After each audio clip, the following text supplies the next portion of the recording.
Howdy, everybody, and welcome to Liberty Libations. I completely forgot to remove the Halloween music, and there's Stephen with the can opener.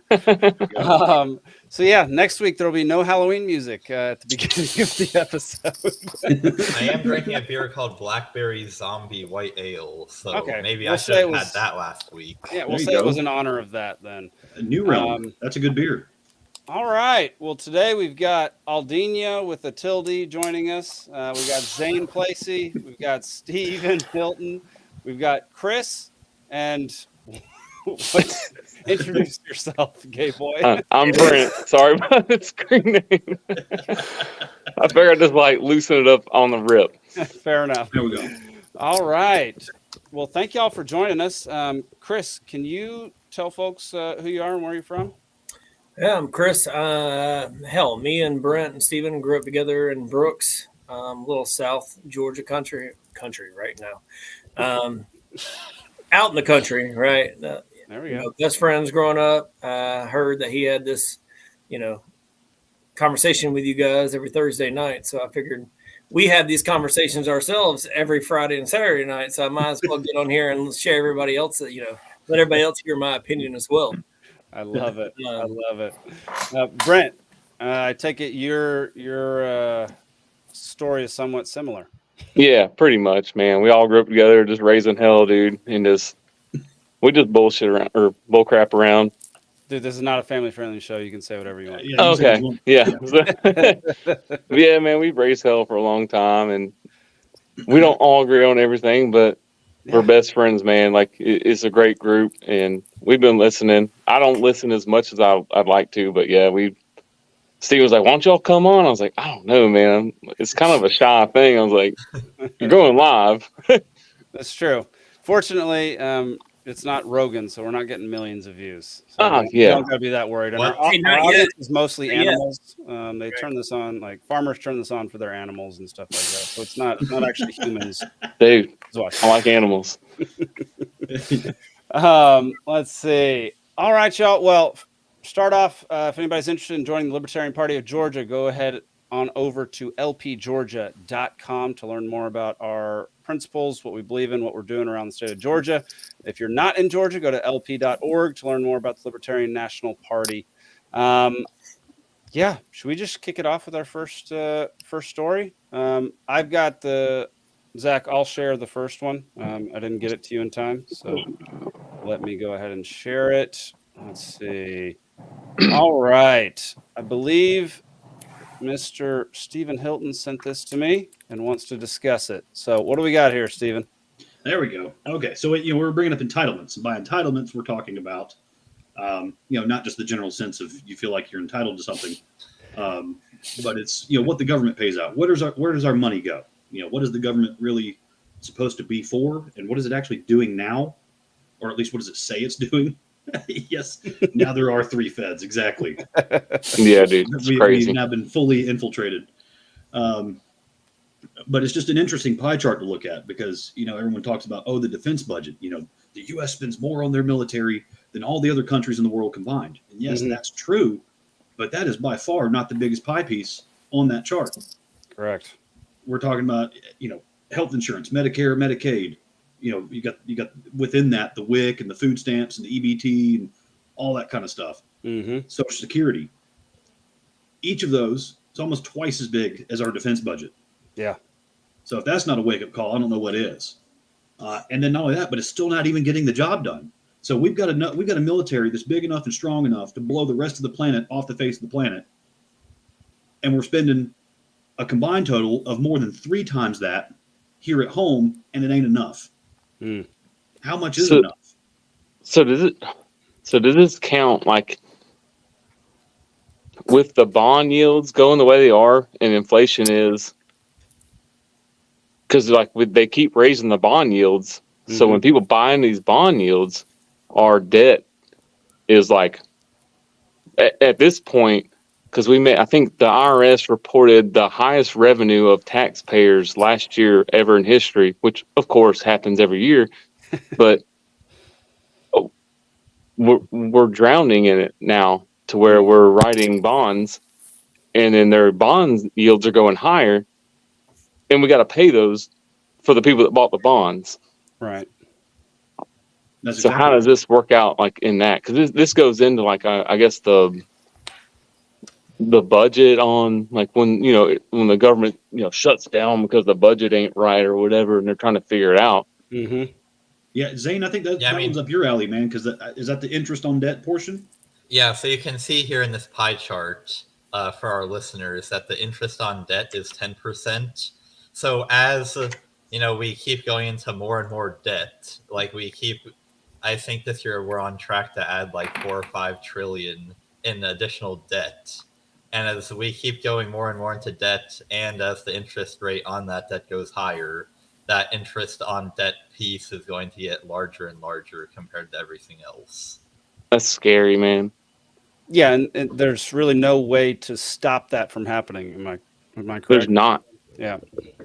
Unless you cut spending, which I know the Democrats, they don't care. And even the Republicans, they care. But like they're talking about pulling money from like the IRS and the Green New Deal, which would be ideal to, afford this war we're about to be in. But it's still, I mean, that's money we don't have, and they're going to print it. And it's like, dude.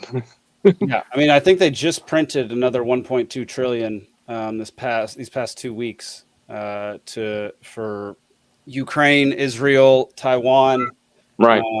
and a couple other things.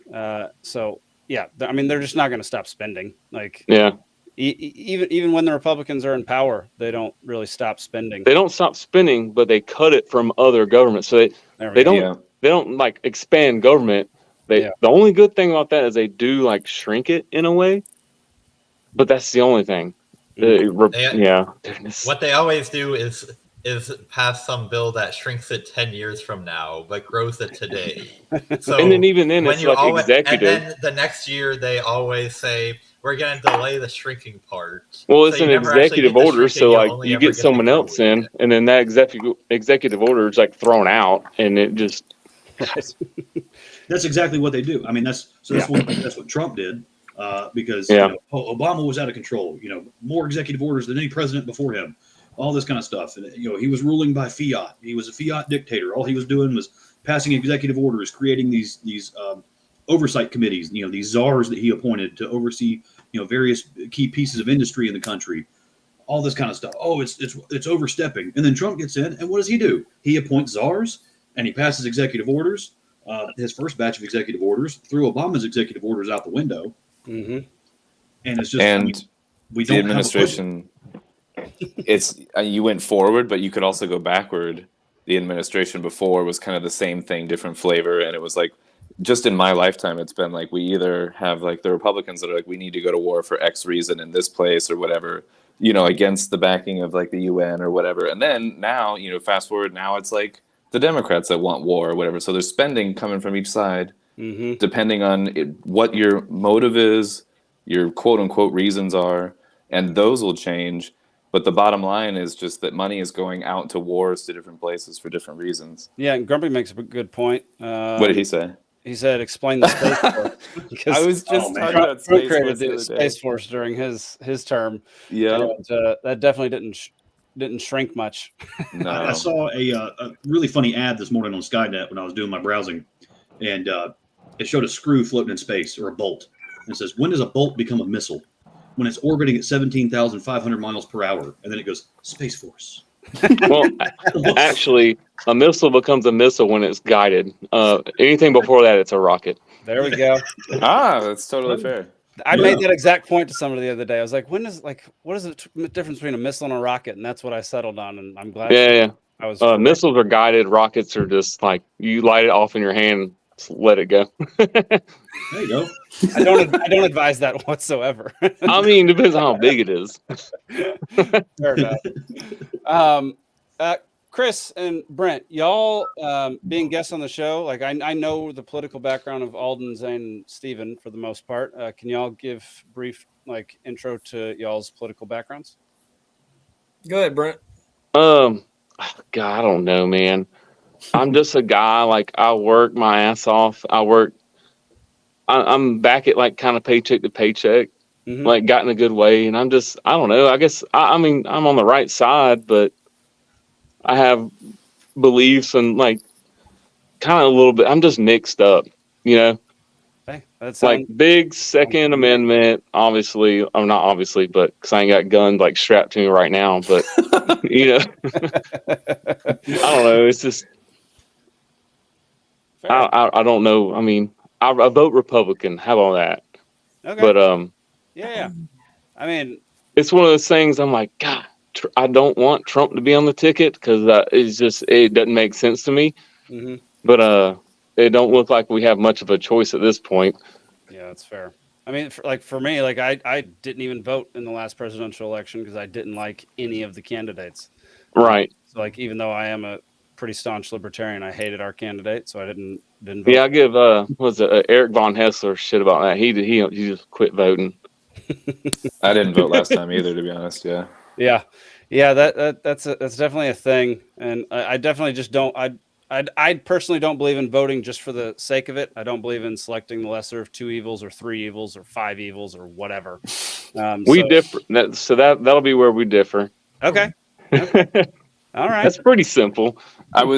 When you were talking, I was gonna ask if you had more. Do you find yourself voting Republican because of that, like lesser of two evils concept a little bit sometimes? And would you prefer a better candidate? You know? Are you talking to me? Oh yeah, I'm talking to Gay Boy over here. Yeah. Gay boy. Oh yeah. Yeah, Brent. Yeah, Sorry. absolutely. Yeah, I mean, because like, if you vote for like, say you say the lesser of two evils. I mean, if you vote, say you lean right or left, and you want right values, why would you not vote at all and just waste it away? Then I know you vote for the guy on the right. He may have like two or three things that you agree with, but it's at least one or two things you agree with, opposed to the guy on the left that you don't agree with a damn thing he says, Mm-hmm. or one like you can weigh those options. And to me, I just feel like it's a waste of vote. A lot of people say it don't matter, but you know, it's just how I feel. No, Yeah, that's I was okay. brought up It to just- like you vote, man, because in other countries, you're pretty much like, hey, if you don't vote for us, your whole family's gonna die, kind of thing. Like, and we're nowhere near there, obviously, but Hallelujah. I just I mean, feel like if I vote for what's leaning towards my side, I mean, but to me, when presidential wise, it don't matter. It's your local elections that are really gonna matter. Yeah. Yeah. Like that's that's This is why we do something like in the Libertarian Party when we're voting for our candidates, because we determine our candidates based on convention. We have a third. There's always one extra option, which is none of the above, and so that's what like I would very much love to have in like the presidential race is Joe Biden, Donald Trump, none of the above, and if none What of the happens above if- wins, then there is no president. That's what I was just gonna say. What happens if that gets the majority? Yep. That's fun. Then there would be Anarchism. yep. Then there. I'll say. I mean, I guess. Well. I mean, because he's still got the, you know, the electoral college that would vote. Mm. Fair. The majority fair. doesn't really win. Yeah, that is. It true. does, but it doesn't. Yeah, That's where- majority is not can always see a where you're plurality. coming. Yeah, I can definitely see where you're coming from because the logic of voting for the lesser of two evils is essentially it's an act of self-defense. If I've got one person coming at me who's going to steal $10 and another person coming at me that's going to steal $100, then yeah, I'll choose the lesser evil, which is the guy stealing $10. Yeah. All politicians and governments are people coming up to me and stealing my money. So I can understand why it, like, as just but the act of voting does not legitimize the act of voting as a good thing to do. Like, I don't hold it against people who Yeah, don't it was vote. like you either hijack And my it- car or my house. You know, which one's more valuable? Yeah, and sometimes you're right. It probably is a waste of time to vote. Obviously, if you're a libertarian, you would need to help us with our ballot access and vote libertarian. I've got some people that would not be happy with me if I was encouraging libertarians to not vote. So Right. please vote libertarian if you're going to vote. I won't hold it against you if you don't vote at all. But there is a legit argument. As long as, like, if the two evils are 1% different from each other, maybe you have to be like, no, you're both evil. I'm not taking any part of this. You both stink. But if there's a meaningful difference, maybe you can, opt for the lesser robber. Well, you want me to be honest with y'all? No, course, Libertarians, I'm not lie about it, Brent. the only people that have ever reached out to me or I've even talked to about the Libertarian Party is Stephen Hilton That's true. Right on. and Eric Von Hessler that I heard on the radio that just browsed by. Yep. And That's it. There's no reach out at all. dude, I hear you, man. We And that's to me. That's y'all. I'm not shooting y'all down, but y'all there's a lot of complaining about we don't get this. We're not going to vote for anybody because of this because we can't get stages for debate and stuff. Which that's all bullshit either way. But yeah, there's no outreach at all. Which honestly, I'm gonna tell you this too. I haven't got outreach of any Republicans or Democratic, so it's just kind of a known thing for the other two parties. But yeah, no one's ever really talked to me. Yeah. The thing with outreach is that the current total membership of the Libertarian Party of Georgia is about 300 people. So obviously, if you're listening to this, you should definitely join and make that one higher. But when you've got a team of 300 people for the whole state, we're doing as much outreach as we can. I know I'm the state secretary. I know about the membership. It's dues paying members, card carrying dues paying members. Yeah, it's that low. It's 320. Yeah. Yep.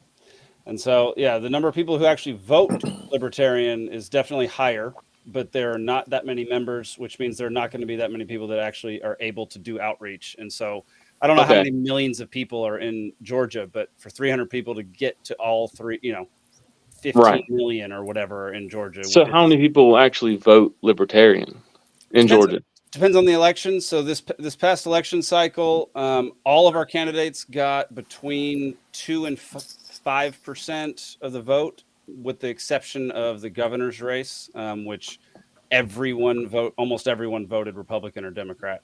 Right. Because they think like me, I guess. I would think. Yeah. Less of the evil kind of thing. To be fair, Stacey Abrams would have been the worst. Because that's a hard number to chase when. Yeah. I guess on the ballot. So when you go to vote, what is it you're Democratic or Republican? Can you do other and do Libertarian? Yeah. You tell them you're independent, you get all of them. That's the cool thing about Georgia. Yeah. So other states make you register as one or the other. Yeah. You go there in Georgia and they go, you Democrat or Republican, independent, and you get everybody. Yep. On your ballot. Yep.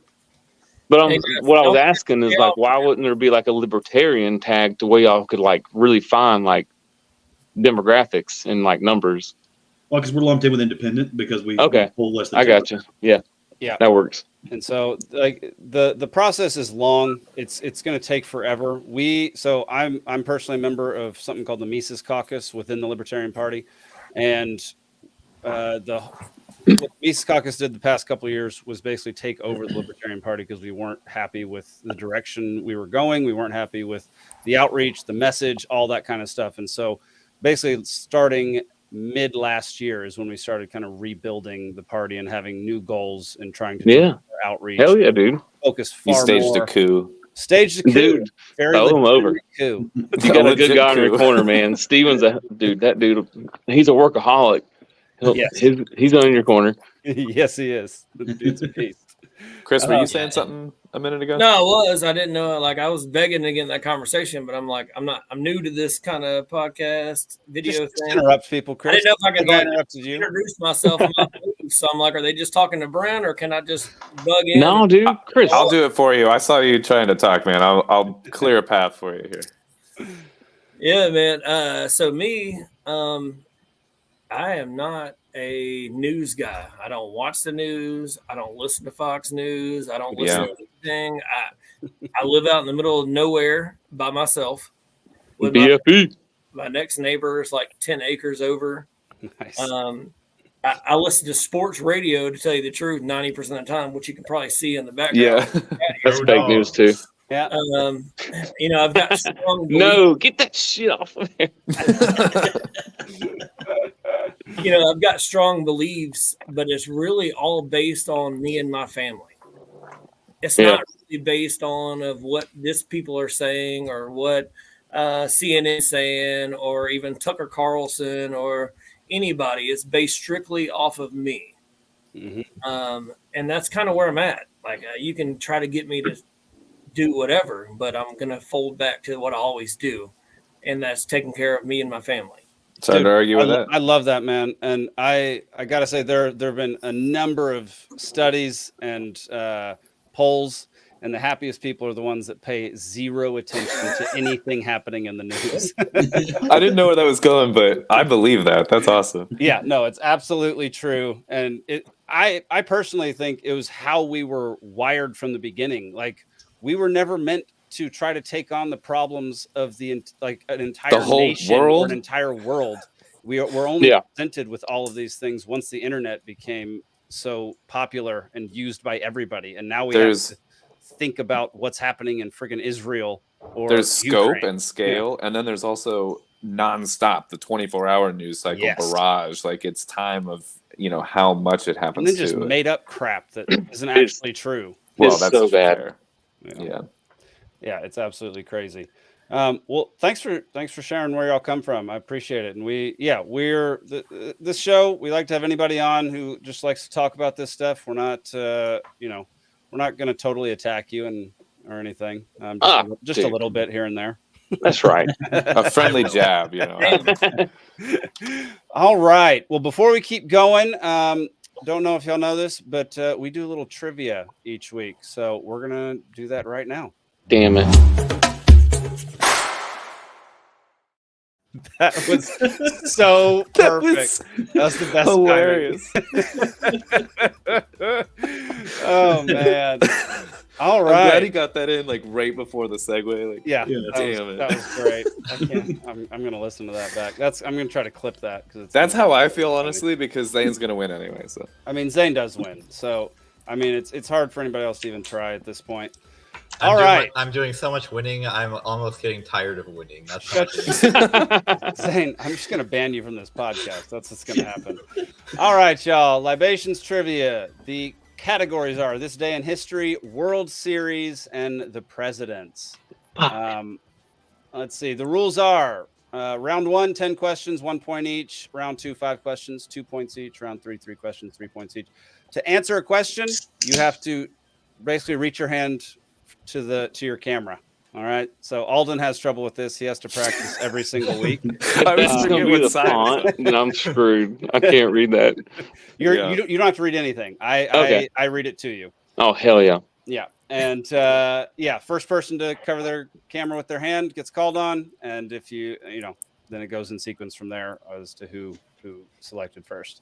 If you blurt out an answer when it's not your turn, you lose a point. If a contestant answers, they cannot answer again until everybody has answered once. And the winner is no longer a loser. So there you go. Zane is killing everybody with 11 wins. Nick has 4. Alden has 4. Steve has 3. Guests have only won twice. And it was my brother one time and my sister-in-law the other time. Yeah. And then the audience has won once. And Zane, you want to tell them why? No. Okay. Because he was in the audience.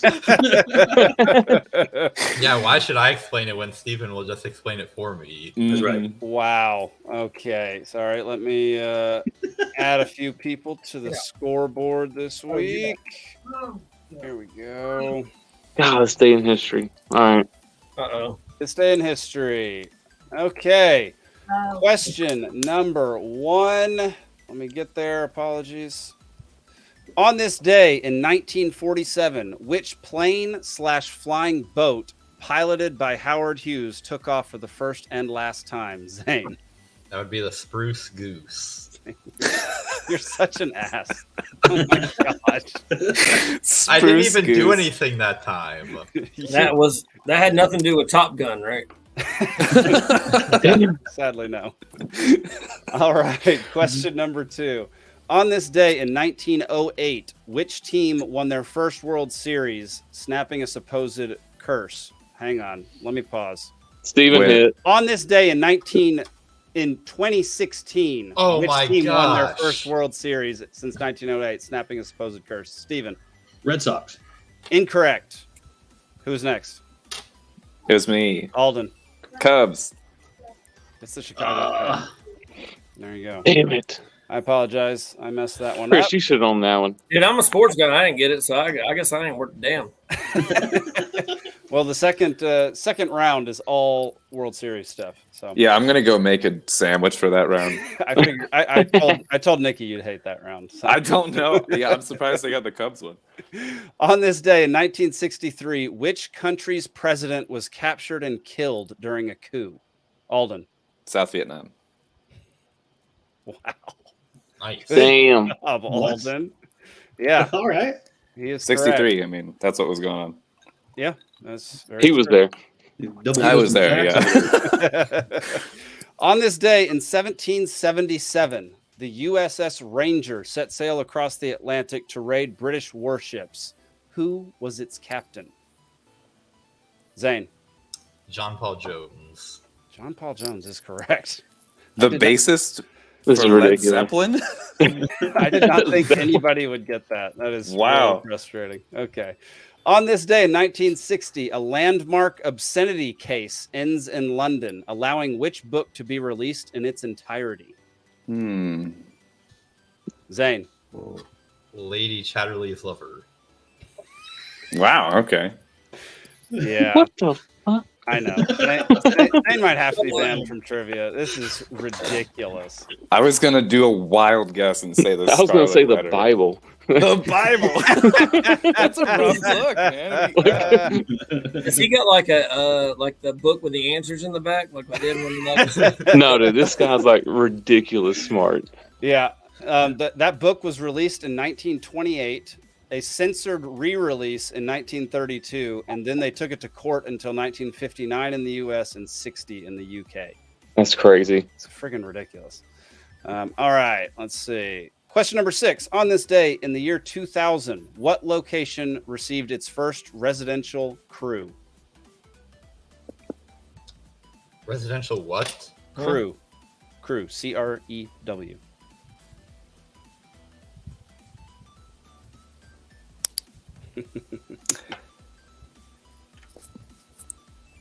The audience already got it.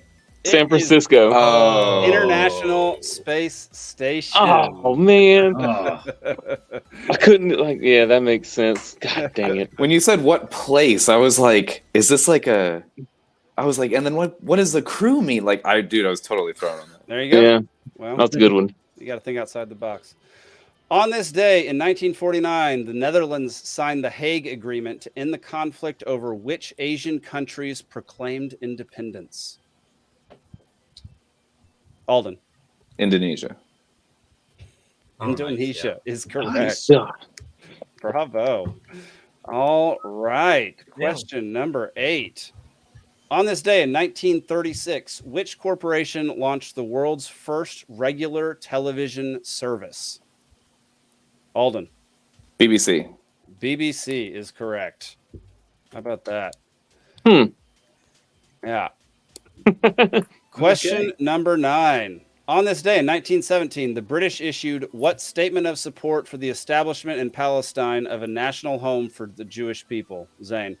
I feel like this is kind of cheating since we talked about it a couple of weeks ago, but the Balfour Declaration. You are correct. It is the Balfour Declaration. And it is not cheating. I came up with the daggum question. All right. Final question of round 1. On this day in 1889, which 2 states were admitted to the U.S. as the 39th and 40th states? Alden. The Dakotas. The Dakotas is correct. Wow. Bravo, Alden. Good job. Otherwise known in North and South Dakota. Yeah, I figured you knew what they were. Yeah. Round number 2. Okay. East and round West 1. Dakota. There we go. After round 1, Up and Alden down has Dakota. 5, Zane has 4, audience has 1, and everybody else has 0. I like up and down Dakota. That's good. Up and down Dakota. We can do like Egypt and upper and lower, but they'll have to flip them, you know. Alden, I think it's time for you to go make a sandwich. Oh, yeah. Which 2 players share the record for most home runs in a single World Series game? Alden. Babe Ruth and Mickey Mantle. All right. Alden got one of them. He gets Really? 1 point. Babe Ruth is a correct answer. Zane? Hank Aaron. No. Steven? Barry Bonds. Nope. Brent and Chris, it's open to y'all. Oh now. yeah, I'll let Brent? Freddie Freeman. Nope. No, Chris, it's yours.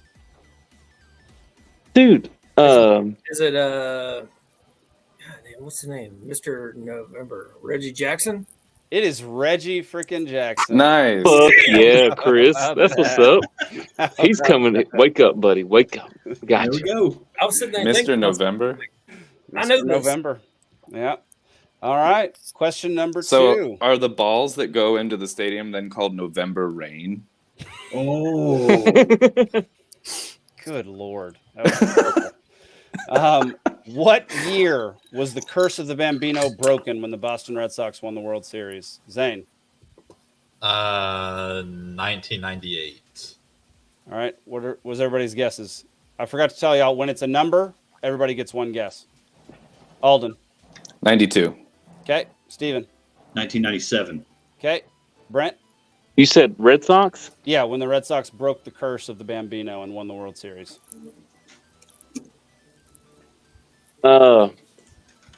89. Chris. I got to think about it for a minute because I was confused. I was like way back in time, like at like 1946, but now all y'all are up in like. Dude, don't listen to me. I don't know shit about this. I don't either. I said Babe Ruth and I got a point because that's Babe Ruth. Man. That's like, yeah. He always guessed Babe Ruth for Yeah. baseball questions.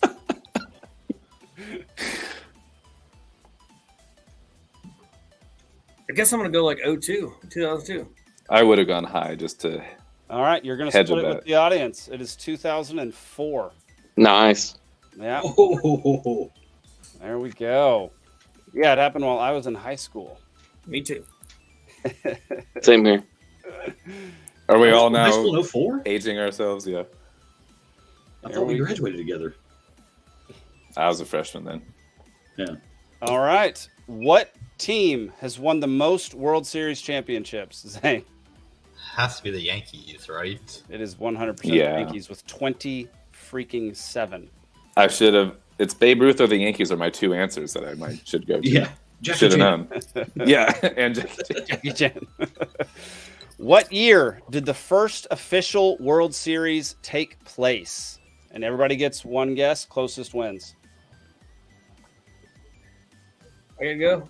Chris? 1918. All right. 1919.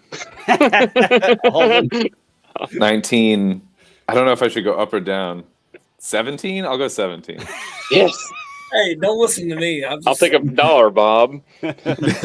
Steven and Zane. All right. Steven. 1907. Okay. Damn, all right. 1906. We all went lower. Zane wins. It's 1903. Wow. All right.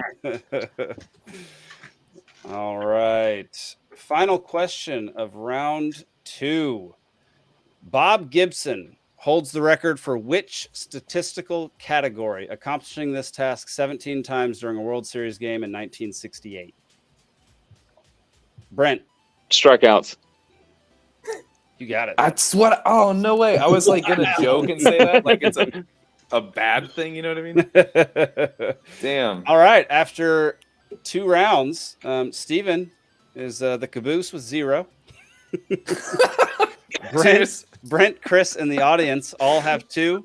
Yes. Alden has 6, and Zane has 8. That's I love that ridiculous. Steven's like, You can like just turn up another beer. Yeah, So I'm here. technically speaking, everybody can still win because third round is 3 points each, and if you get all 3, Steven, you can win. Same with you, no. Brent, Chris, and the audience.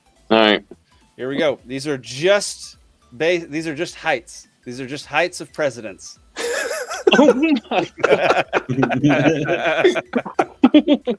why? Because I thought it would be funny. It is funny. Okay. Okay, and you have to get both of them. I will not give you partial credit. You have to get both. You of have them. to guess dick length, and height. Who was the tallest president, and how tall was he? Zane. Abraham Lincoln, 6'6". Incorrect. Alden. Abraham Lincoln, 6'5". Incorrect. I believe it was Chris next. Abraham Lincoln, 6'7". Incorrect.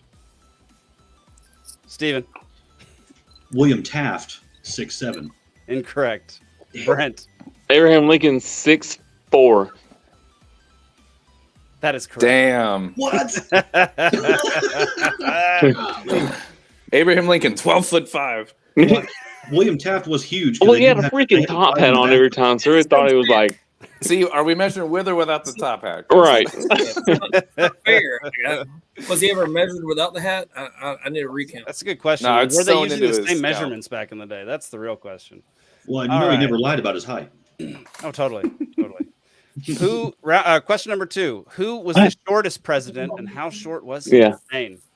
James Madison, Oh. 5'4". Yeah. Oh, That is correct. Oh my God! Wow. What? Wow. You knew the shortest one. Why is that? they're doing Zane? trivia section right now. Wait, should Well, it be Roosevelt? I also because he knew the was tallest sitting- one. I just got the height wrong by 2 inches. Yeah, but you knew the shortest and how short he was. Why? Why did you know that? Why? Well, Why, Zane? it was a lucky guess. I thought what would be the height of a short man? 5'4" is pretty legit. I 5'4" think is it's. pretty dang short. I Yeah. think it's Roosevelt because he was always sitting. Oh, That's true. man. It's too soon. Too soon. Too soon. I agree with him. All right. Final question of the day. What is the average height of the president, and how many presidents were taller than the average? Is Zane? that a 2-part question? Yep. You got to get both for me to I'll go get it correct. 6 foot for the average, and I'll say 23 were taller than that. Incorrect. Alden. 5'10", 19. Incorrect. Steven. 5'8" and 17. Nope. Chris. I'm going to go 5, 10, and 17. And all of them were tall. Brent. Damn it. 5, 9, and 23. Okay. Incorrect. Now I got to give a hint. And I don't Hmm. really know how to give a hint without giving this away. How tall in hands? Yeah. Yeah, this is a tough one.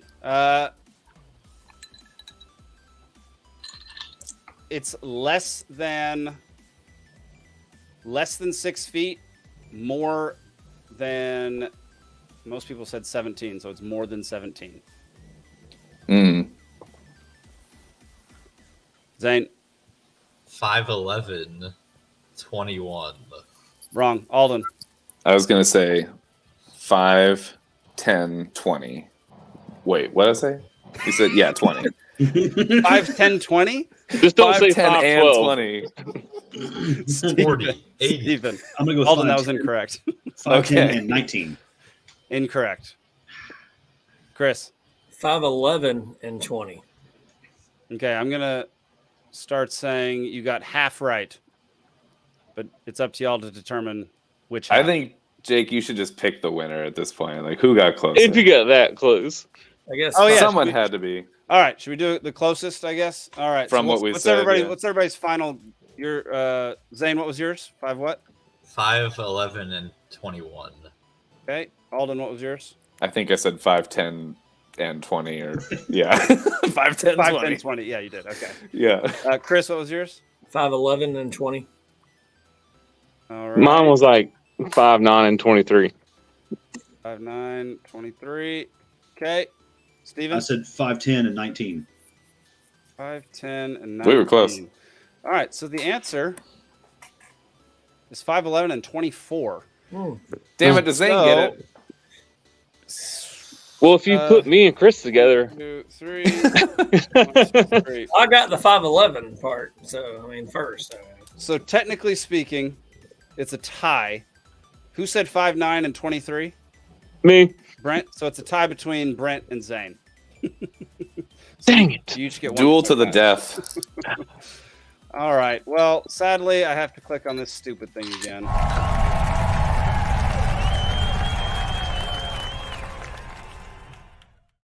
All right. Well, thank y'all for playing. I should have come up with a better final question because that was stupid. My bad, everybody. Was that a chat GPT question? ChatGPT is not that dumb. That's all. Yeah. Me. If you don't pay for it, it is. That's fair. It's not That question was a great. tall order. Okay. All right, y'all. Well, yeah. Should we talk more about entitlements, or should we go into a different subject? Well, I'm about to entitle myself to a piss break. I'll be right back. All right. We'll see you in a bit. Just make sure you do Yeah, it I on mean, camera. Yes. I could talk about entitlements all night, but I doubt Well, no, anybody really. I'll wants give to y'all hear my that. OnlyFans before I do that, and then we'll go from there. Perfect. I haven't even gotten started. Y'all did the entitlements on Brent's like intro, There you Yeah. go. so I like try to get in the whole time of like they hadn't like even heard my point of view yet. So I There you can't. go. This was the one you threw at me. So let's hear it. There we go. All right. We're gonna like talk about a single one or just in general. Well, what's one that you'd like to focus on? Like what's one that irks you or you think is necessary? I think mine is welfare, Medicaid, and food stamps. Okay. And you think they're necessary or completely unnecessary? I think they're necessary for some, but unnecessary for the majority. Okay. What a balanced answer. That's a very balanced answer. Let's name the three again, real quick. All right, put me on the spot. I'm just You kidding. said welfare, Medicaid, food and stamps, food welfare. stamps. Yeah. Okay, so what is it about welfare? We'll start with welfare. What is it about welfare that makes you think it's suitable for some and not for others?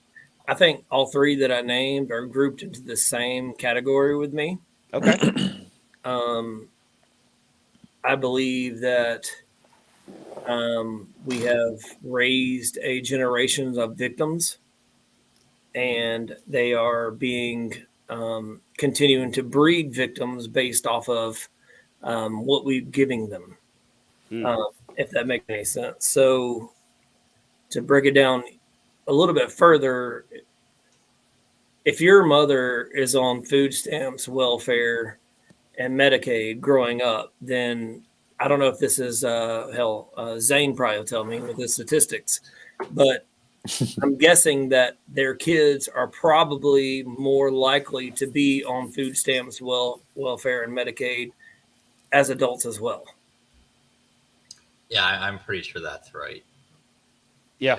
I mean that makes logical sense for sure, like 100%. So, okay, Zane, what would be the libertarian argument to abolish all three of those? Yeah, so if we think about the world, pre-Great Society, before we had all of these welfare programs, you have a very rich tradition of civil and religious societies coming in and being essentially the social safety net, but doing it a lot better than the government does. So like even going back to like Scotland in the 1500s, they would have these social gatherings called ales, where they would all come together and help, a newly married couple build a house or somebody who is sick. They would do this. And the English actually made them stop doing it when they took over Scotland, because they wanted the state to be the sole entity that was providing welfare, because they knew that if communities were doing it themselves, that's something that strengthens the community. So in the U.S., like we had all these civic organizations, like I don't know if you're familiar with Democracy in America by Alexis de Tocqueville, but he was a philosopher that did a lot of writing about early 19th century America, and he was noting how for every social problem that existed in America, there were all of these civic societies that would just decide we're going to do something about this, and they would put their time and energy and money together into solving that problem. And as early 20th century, where you'd have lots of immigrants that were coming into America, all very poor. But the various ethnic groups of immigrants would all be creating their own societies and their own, network of helping the new immigrants that had just gotten there. So you were getting a lot of help and a lot of community integration through that way. So like during the Great Depression, it was really bad, obviously, but nobody in the U.S. starved during the Great Depression. Despite there not being any welfare because of how robust the social networks were because of the private charity. So like when the Great Society was introduced, Lyndon Johnson was all like, well, we need to make sure that everybody is getting these welfare benefits, so the state's going to do it. But if you have the option of if your only option for welfare is going to your local church or going to your local civic society, there is some accountability there where people will help you, but they're also going to get involved in your life and make sure that you're making the right choices and you're not just going to squander the help that you get and continue to be a loser. But if you then come in and the government gives you aid without any accountability and in fact incentivizes you to make bad decisions, welfare incentivizes you to not get married if you're a single mother because then your welfare check goes down, and incentivizes you to have even more children while you're not married because then your welfare check goes up. It's doing the exact reverse of what charity should do, which is improve you. So government charity does nothing except tear down the entire social network that was there, which I would say is part of the point, which is the omnipotent state wants you to depend on nobody except the state, because then you'll have no one to rely on outside of the state. And that's what they want. Well, and in return, you'll vote for them. The stated goal of actually helping people and getting them out of poverty. That's an interesting point. Yeah, it's Do you think crazy. we can? Sorry, go ahead. No, I was just saying it's pretty crazy how that works. Because I mean, it's just a vicious cycle at that point, to where it's you're in it's a downward spiral. Yeah, and then the people are there. Go ahead, Alden. Can we get back though? So like if we knew how to do it at one point, but we've been so long without it and we've been relying on the government point. Yeah, here we go. Yeah, can we get back? Brian. So Brian says abolishing welfare. This is something that's definitely misunderstood about the Libertarian Party, about how we want to abolish a whole bunch of stuff. Right. He says abolishing welfare would not happen at the snap of the fingers. In reality, either society would have time to adjust, especially the kind of society that actually would abolish it. That's kind of what I'm saying. And yeah, so like I think what's misunderstood is people think that like if a libertarian became president tomorrow and did everything that the libertarians want him to do, then immediately welfare would go away. Immediately Medicaid would go away. That's not exactly how it would happen. It would happen over the period of a decade, maybe two. That's what I was thinking. Like 10 or 20. You have this off ramp where you have this schedule where those allotments slowly go down and eventually go to zero. Mm-hmm. Let's see. I mean, the thing with Medicare is it's a bit different because it's an entitlement that people have paid into, which is actually why I think Social Security and Medicare are not only wrong and inefficient, but truly evil. But maybe that's a rant for another time. Maybe it's a rant for right now, Zane. If you What's up? If you say I can, I will. What was that? So the problem with it now is with the homelessness and everything else like that. The problem is the people that head these homeless, like the people in government right now get paid millions of dollars to like fix the homeless problem. Yes. And if it goes away, guess what? They don't get paid anymore. So they just like put all this stuff out there to help them. And it does some good, but why would they make it? They can't, if they fixed it, they wouldn't have a job anymore. Not to. So that's why it will never go away. That's exactly right. And it'll never go away. It's kind of like, and they're making millions of dollars. Yes. TSA was formed in like 2002, 2003. And like the libertarian position back then was we need to stop this from happening and abolish the TSA. Well, then once it was established, the argument against them was, do you want all these people to lose their jobs? Yes, right. These jobs were created for reasons that we don't need and aren't necessary, and they're a tax burden on every single human in the United States. And so that's exactly I think Chris what wanted to hop in here. Yeah, go ahead, Chris. Yeah. I guess my question, like, I listened to Zane, but I heard him say charity a lot, like in his, what he was talking about a minute ago. But what point of my tax dollars that come out of my pocket is charity? I don't get to write that off as charity. Like, if I go to church and I give the church amount of money, then I get to submit that statement as tax dollars that it gets written off for me. But Medicaid and all these things you're speaking of comes out of my check without me having any say so about it. And so you don't get to allocate it to where charity. you want. Yeah. At that point. That's exactly right. And my response to you was more focused on what would traditionally be called like welfare. So like just I can't think of the name of any particular program, but programs that aren't Social Security and Medicare, so things that you don't pay into. Rental assistance, utility assistance. Yeah, all of that. So with Social Security and Medicare in particular, this is why I said earlier that they're evil, because they're set up in a way that you can never get rid of them. Because even if everybody agreed, this is stupid, we just want to invest our own retirement money, we don't need the state doing it, you can't just get rid of it, because then you'll screw over all of the 62-year-olds that have paid into it their whole life and now might get nothing. In my personal opinion, the best way of handling this would be to auction off a bunch of government property, refund everybody their Social Security contributions, and then end the program. And do the same thing with Medicare. Well, not necessarily like that, but also like welfare, as far as like, I know people go as far as saying like, well, if they're on welfare, then could they not like take a drug test like a lot of people do to go to work every day to get a paycheck? I mean, that's reasonable. You know, hey, why don't our legislators have to take one? You know, we're the right? Or people in the White House that drop their cocaine baggies. Yeah. You know, like, I mean, control. You know, the traffic police. Like, where's their drug test? Yeah. Yeah. Oh, absolutely. Brian says the conceptual wars are endless, practically by definition. War on poverty, war on drugs, war on terror. Yep. Yeah. And Zach says leave Hunter alone. Yeah. What's up, Chris? Nah, man. I guess this is where my rant comes in, man. I know. Come on. Yeah. All the time, man. This is my strong belief, and I don't know. This conservative is more just me, like I told you from day one, me and my family. I don't believe that anybody deserves anything. If you look the opposite of entitlement. If you look in nature and the rest of God's creation, then if a baby deer has a limp leg, does all the other creatures in nature bring food to them, or do they eat it? Right?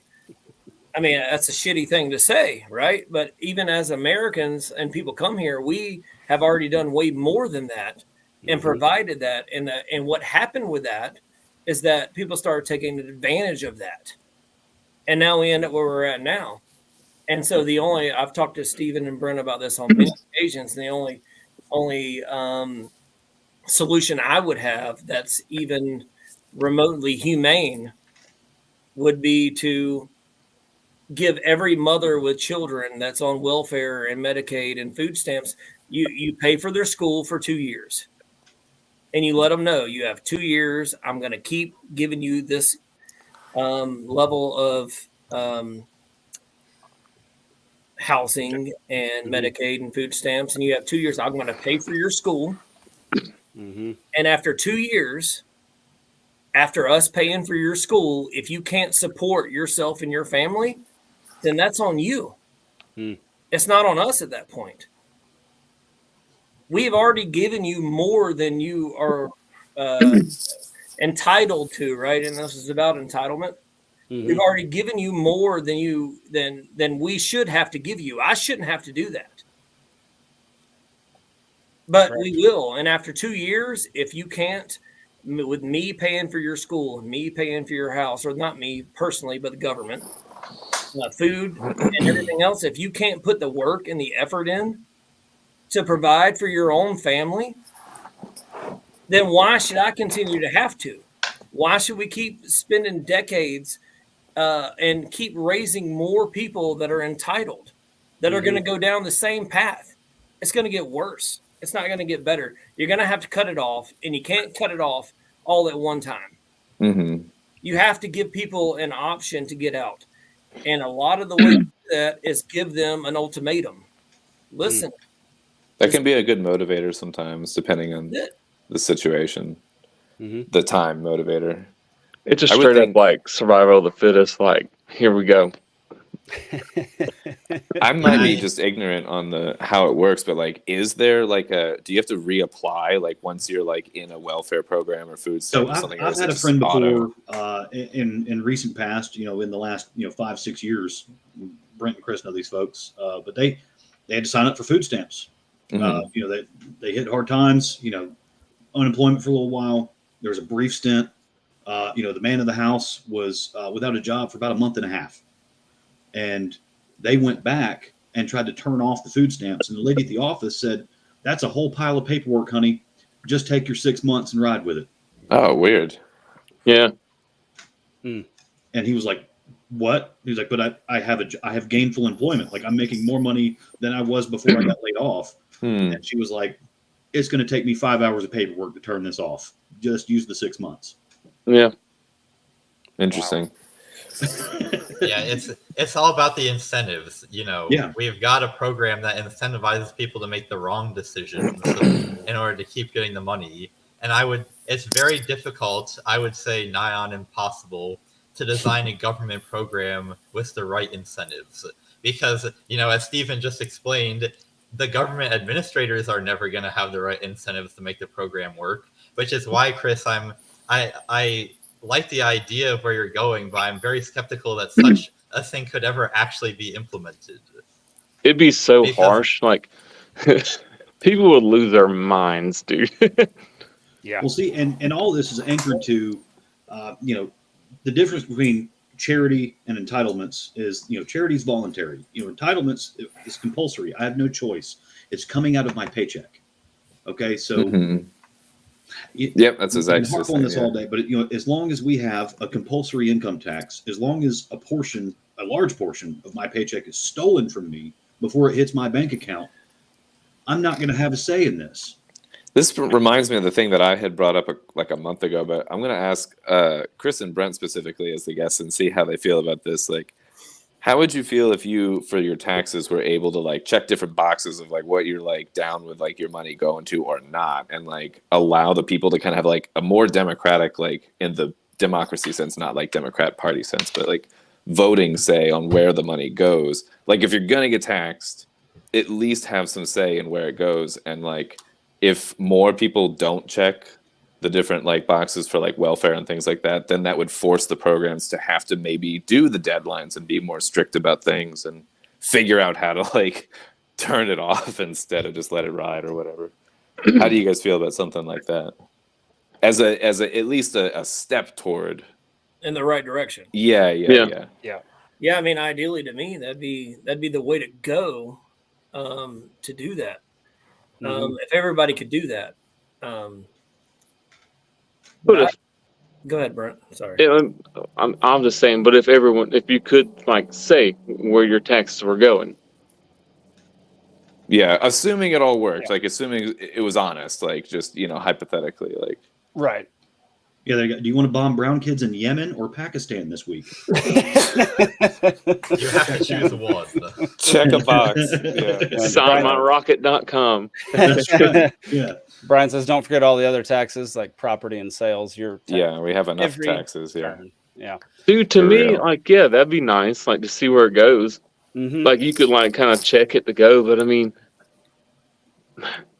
hell, to me, I with the freedom, the Freedom of Religion Act, or not religion, but the Freedom Act, where you can just kind of like put in the request to like get all the information back. Why won't they make it so easy to just a like FOIA request? Yeah. Really see where our taxes are going without having to go through the freaking courts and see where the taxes are going? Why don't you just put it out there and make it easy for everybody, and then they can vote on that at that point? Because now you got to like submit it, go through a court. You know what I'm saying? Like it's well, that's the thing. Like I like the checkbox. I like the idea. I think we presented that like 3 months ago. Alden. We talked about You it and for I a talked while about it, ago. Yeah. And I like the idea of being able to tick boxes of where you want your money to go. If you That'd be, have to and be that's taxed, nice. like that would be ideal. But the problem with that is the federal government, the Federal Reserve, still just prints money. Like it's not like they're just taking only your tax dollars. Like your tax dollars don't even cover the interest on the debt we're paying. That's what we talked about earlier. And so like like the checkbox thing would be useless if the books aren't balanced. Yeah. And so like it's a great idea and something that could be implemented if there was actual responsibility as far as our economic and accountability situation. And so Dude, it's gonna get scary. Like the spending is out of control. Like it's gonna be bad. It's gonna be bad. What's up, Zane? The spending is gonna be bad. What a friend of mine always reminds me is that the true cost of government is not how much it taxes, it's how much it spends. Right. Like in a hypothetical scenario where everybody got taxed at 25%, but then the government just burned up the dollar bills, that actually wouldn't do anything. It would just decrease the overall level of prices by 25% because it would not have actually consumed any real resources. Right. But on the other hand, if the taxes appear to you to be really low, or not super high, but in reality, they're actually getting most of their money by printing. Now, inflation is a hidden tax. It's even worse than regular tax because most people don't even realize it's happening. Like if everybody was being taxed at such a high rate in order to pay for all the foreign wars and the entitlements and all of that stuff, so it makes the world go around. People would probably be rioting in the streets right now, but they're not because nobody knows how the Fed works. Well, it's so little at a little time, and they just see it go out, and it's like so little. And then it just makes the world go round and round, and you drive, you go to your job, you eat lunch, come back home, kiss your wife, this and that, everything's good. So they don't, no one really pays attention to it. Yeah, it's the frog in boiling water. You just slowly raise the temperature, and then... What's up, Doc? Yeah, you don't have the realization until it's right at too late. Yeah. And that's, something that Zane hinted at earlier was that, the nefarious angle of government programs. So education is a prime example of this. The more money we throw into education, the worse it gets. The lower the test scores are, every metric that we can use to measure our efficacy of our education system, the more federal money that goes into it, the worse it gets.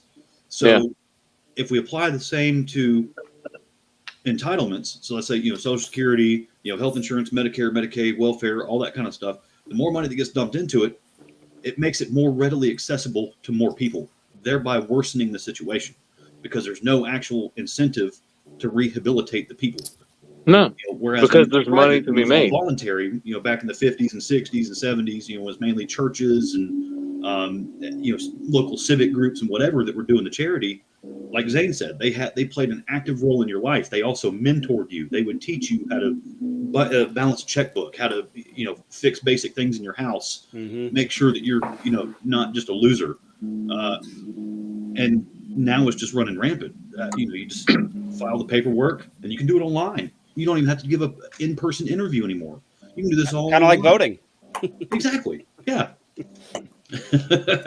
So you don't even have to face somebody face to face and tell them where your life went sideways or why or what you're doing to fix it. There's no accountability for any of that. It's just free money.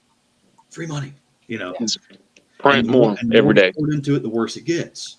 And really, it's part of the Hegelian dialectic because the government's causing the problem first by printing the money, B by taxing the hell out of it, so you don't have anything left after your paycheck. So you need help buying groceries. You need help with your rent or keeping the lights on. If you're a single mother of four, say you got with a deadbeat dad, whatever, whatever tragedy has befallen you. Maybe you got cancer, something like that, and you just need help for a little while. But there's no incentive to do better. It's just, hey, as long as you're in this state, we'll give you X amount. Yeah. Or if you crank out more kids, we'll give you more money. And then also, if dad comes back and moves in the house, we don't give you any money. So now we're telling you got to keep the family separated. you're more willing to vote a different way, like a certain way, right? Absolutely. Oh, 100%. Yeah. Yeah. Yeah. Who's not going to vote for the party that's going to give them the most amount of money? Like, Mhm. and that's ridiculous. And like, if you want That's what's proof, insane to me. yeah, if you want proof that they're not, like the whole fact that during COVID they sent out $1,200 checks per person to I was just everybody thinking in of the this. freaking United States, rather than just saying, okay, this year you don't have to pay taxes. Yeah. Think about. Th- Oh, that's an interesting point too. Actually, like just like lessening the tax burden. Yeah, because the moment they know that when things are implemented, it's Yep. very hard to turn To them roll back. it back. Yeah. Or how about Same old thing W? TSA is still around is proof of that. And so like if they roll back the tax for even 1 year, even during Yeah. that COVID year, they'd know that there'd be such an outcry, That's a fair point. yeah, that people would not. But then it's this weird thing where people are like, oh, I gotta, the government is giving me my $1,200 check, so I gotta vote for the person in government that's gonna allow that. But also, the government is the person that, or persons that set us up in this position where we are hurting and where businesses are shut down and we do need Well- the extra money or whatever. So there's a catch-22 there. Yeah, but as soon as you said $1,200, anything after that, you went too far. You Yeah. lost them. Yeah, I right. mean, I'm being honest. I Yeah. hear you, man. Yeah, You lost them after $1,200. yeah. Like, We're gonna steal they don't millions care. and billions of dollars from you as a GDP. It's going to be one of the biggest wealth transfers in the history, if not the biggest in the history of mankind. But we're going to give you $1,200. Like, And you lost them after that. Or how about the summer of 03, which was the first time I was able to vote, or right after 03. So it was like 04 that the checks came around when old W got in there. And what was it, 300 or 600 bucks everybody got? when was this? I don't remember. In 03? Yeah, I think, 04. no, it was 06. Was it? I was 16. Yeah. I didn't get any money. Okay. So. Wasn't long after we graduated high school. I remember that. But that was, I remember. It was 06. my check. I got my check from the president. All Mhm. right. Yeah. Oh my gosh, I do remember that. Now that you're saying that, So we thought we were hot shit. Like, it's fucking Yeah. $600, dude. it was $600. Yeah, I Right. remember that now. That's crazy. And then everybody didn't was get selling their that. old dirt bikes for $600. Lo and behold. Wait, why did we get that? It was a tax break or something. Like, Yeah. Wow. Okay. yeah. They just brought back memories. I was such a fan of G-Dub back in the day that Thank Oh, I you. was too, man. Exactly. Yeah. Everybody was. It's a blind I spot mean, for everybody. And not they don't know everybody. why. That's why, because he paid you to forget about all the shit he did afterward. Mm-hmm. Yeah, that makes sense. Yeah, pay no attention to what's going on over here. Yeah. None. While someone's like feeling you up at TSA and they're like, Just oh, slide you 600 real quick. Like, just don't worry about it. I got you. It's easy to do. Chris, I know I'm like, don't listen to the political stuff and like y'all do. I get all of my information off a reliable source like Facebook, and stuff, But I did see a video. Maybe it came off TikTok and they put it on, but it made perfect sense to me. It was a guy, and he said, it wasn't a guy. What's the guy? The financial guy that's been doing it forever. Steve, you know exactly what I'm talking about. Dave Ramsey, Clark Howard. Dave Ramsey. Okay. He says, imagine if they got away with the taxes, like they put the sleeping giant to sleep because they auto deduct, like they draft it out of your check before you see it. So imagine if when you left your work, they paid you in cash, and when you got to the door, you had to give them cash out of your pocket from what they just gave you, Mm-hmm. like to this guy to pay everything. Would you ever see anyone going, you know what? I'm just going to give the government a loan, and get out. I'm going to give you an extra 50 out of this check so I can get it back in 6 months. Yeah, right. No.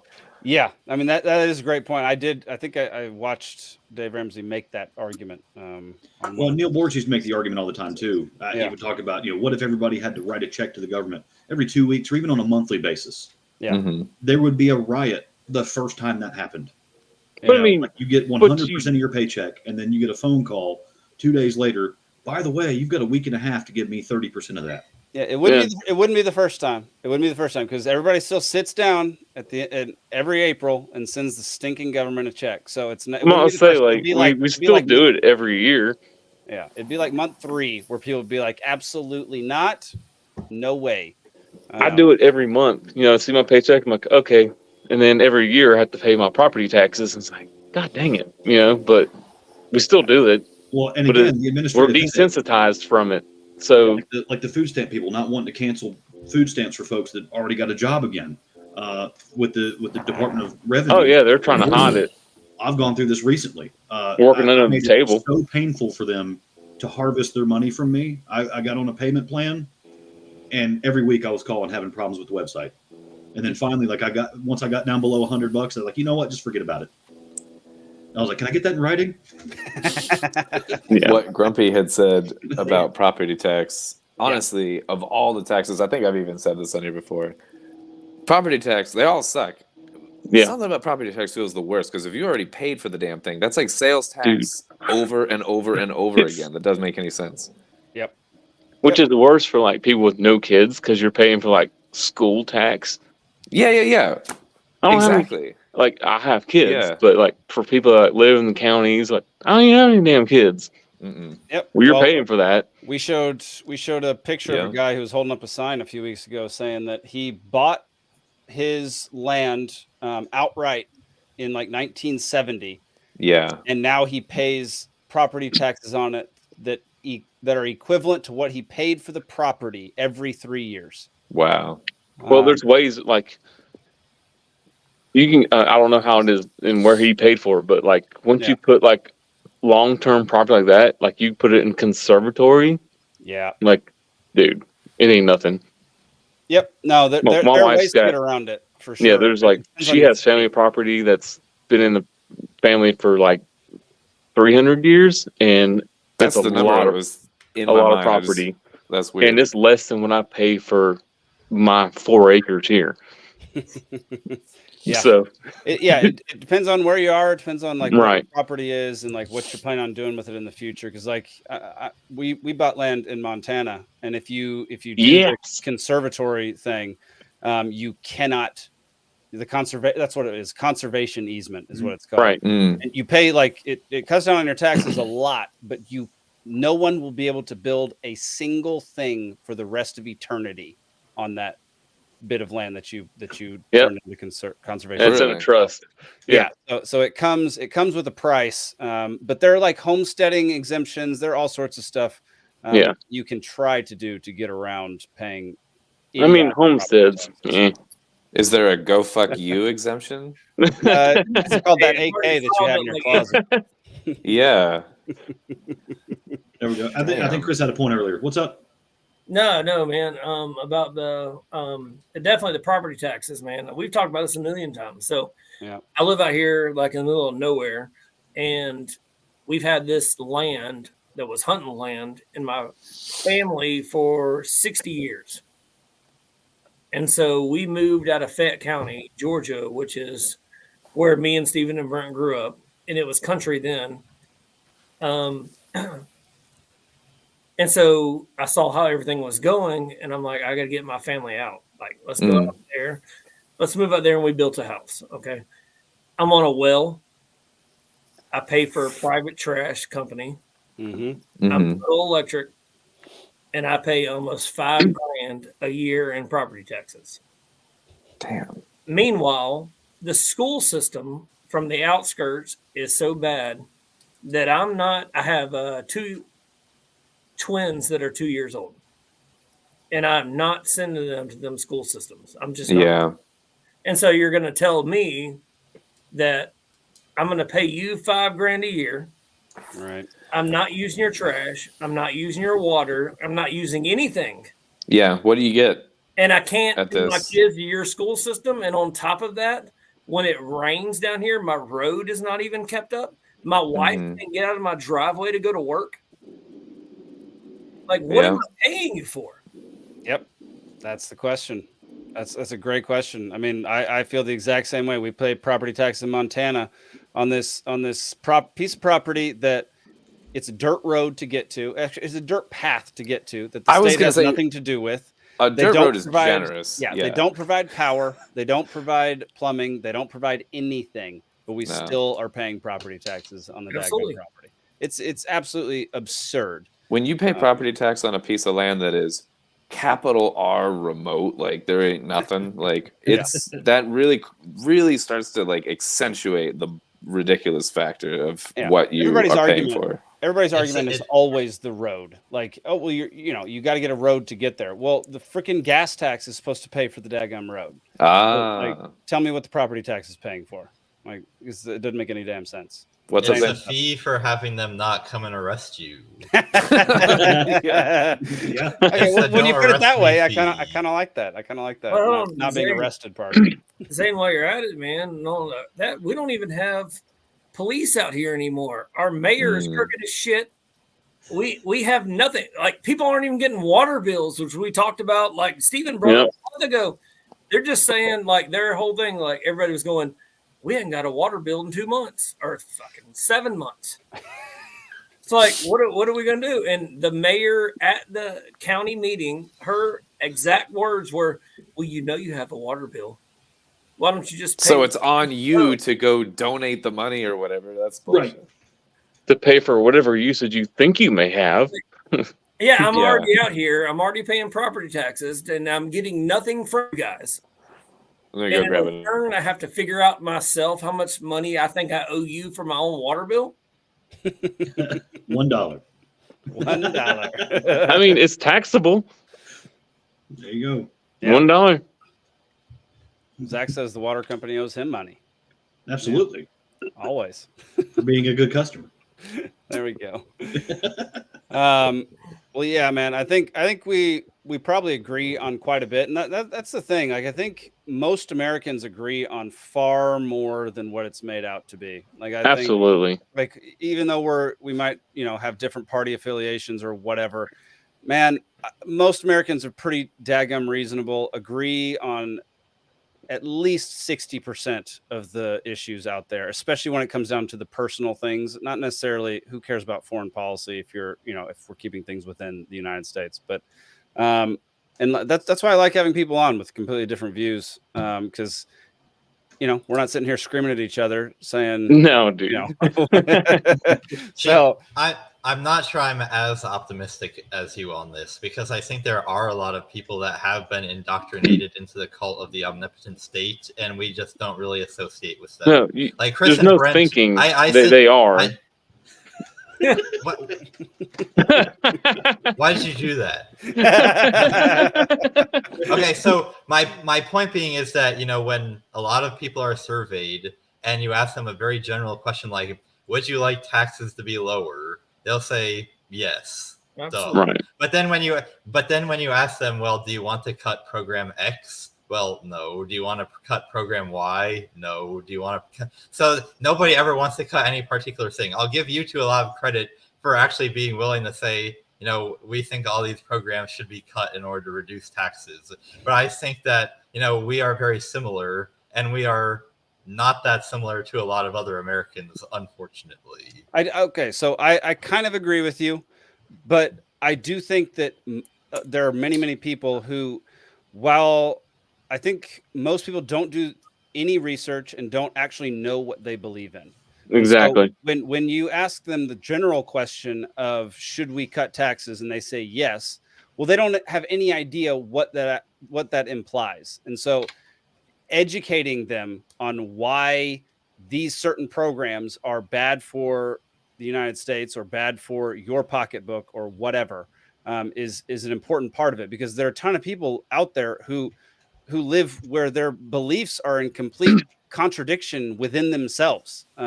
And so I don't necessarily agree that I'm yes, I might be more optimistic than you, basically is what I'm saying. I'm not sure that most people want to be educated or are willing to be educated or are capable of being educated about this stuff. They don't want to hear it. Libertarians have had all the right answers for the past 50 years, and it's gotten us almost nowhere. Yeah. Yeah, there you go. You make some good points. There's obviously a segment of people that can be, and that's why we're doing this show, and that's why I'm in the party, and that's why I'm really focused on local elections where maybe you can't actually get everybody riled up enough to have real change in your community. Mhm. But barring something really drastic happening, I don't foresee the majority of Americans becoming libertarian. Well, when you have especially, I feel like the media plays a huge part in this, in keeping the sort of cultural zeitgeist around just these two parties and really just establishing that these are the two and this is the thing. And there's a documentary, I think it's called Divide and Dominate or something like that really goes into. Oh, really? I've never heard of it. Yeah, no, yeah. I mean, it makes sense. That's all they want. Why would you want to have a third war? No, you can't have a third candidate up there that makes sense and actually is outside of this pendulum battle that is keeping people in this winner take all illusory war. Because then it screws their whole agenda. Period. Yep, exactly. Yep. They're done for. Once someone else goes, oh wait, what? These people make sense too, and they don't believe everything on the right and the left. They kind of come in the middle.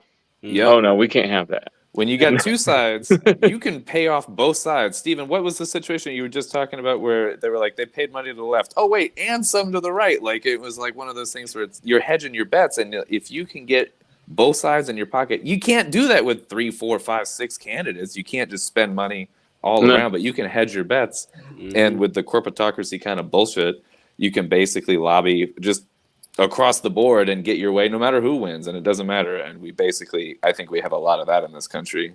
Yeah, 100%. Well, I think we should move on to the next topic if that's all right with everybody, unless somebody has any other points to make before we move on. Roll on. All right, Zach, let's see some good news here.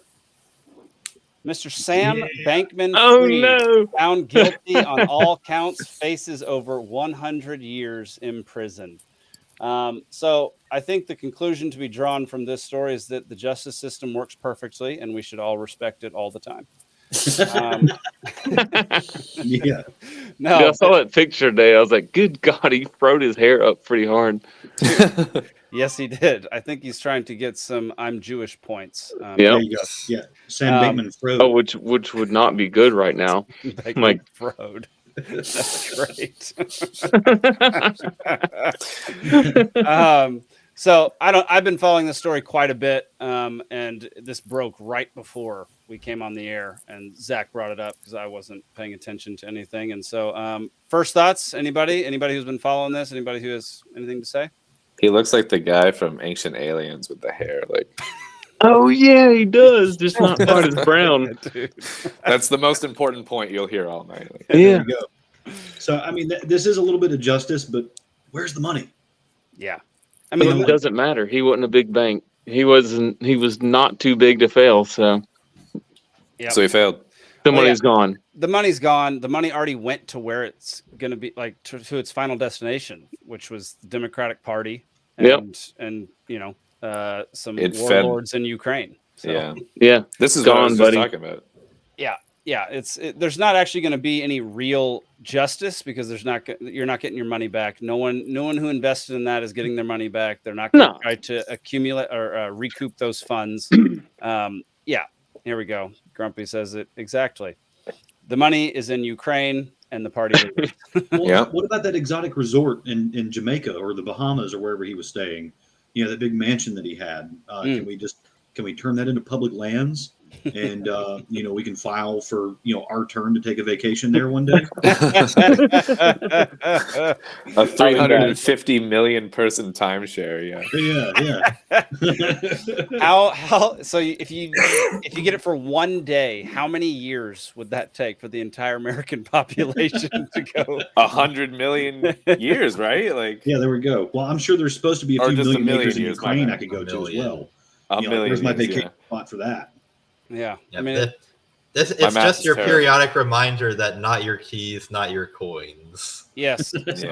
For anybody who invests in crypto or Bitcoin or whatever, definitely keep your stuff, keep your assets on your own cold wallet, out of the exchanges. Especially put your wallet in the come out of nowhere and do amazing right off the bat. So I don't know. That I like seeing at least some. What is this? The XF trial jury deliberating. Seriously.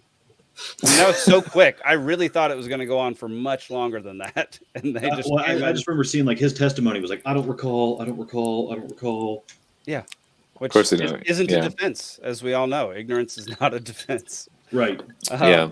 Yeah. I mean, the fact that it happened so quickly. Have you seen any of the drawings, Zach? Is there any way you can find any of the courtroom drawings sketches? with him? Because there are a couple that make him look like a superhero, and then there are a couple that make him look like a crackhead. It's Why do we do this, by the way? hilarious. The I courtroom don't know. sketches. I don't get it. The reason for it is that some judges, I would say appropriately, do not want to let TV cameras into their courtroom because it makes a spectacle out of the whole thing. Yeah. So the Okay. only thing that they allow in are people that produce drawings like that. But Yeah, there like, we can't go. you still have photographers in and then just release the photos later?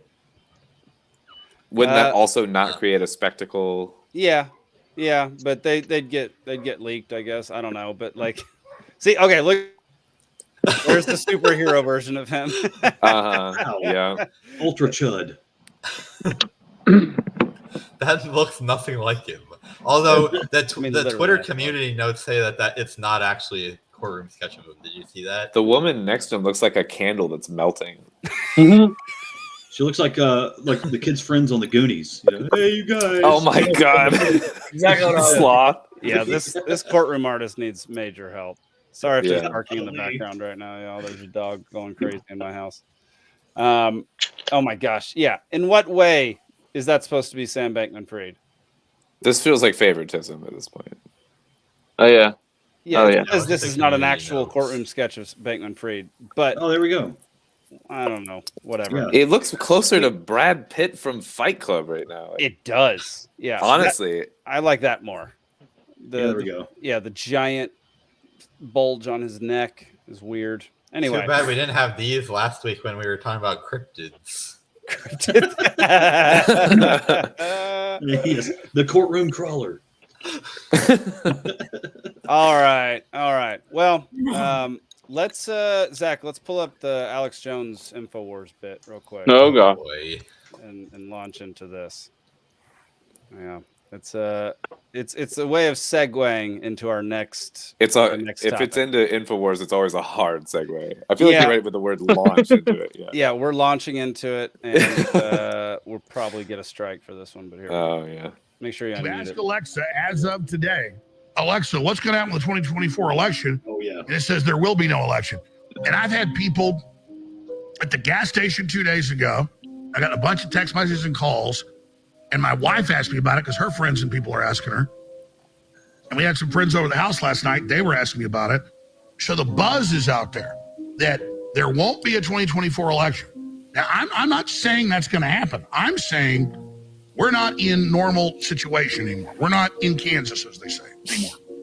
Sure, this would never work. Let's play the clip I just talked about with Alexa, where the man asked the machine yesterday, what's happened with 2024 election? Hey, want to hear some? Alexa, who will win the next American election? The 2024 American election will not take place. There will be no winner.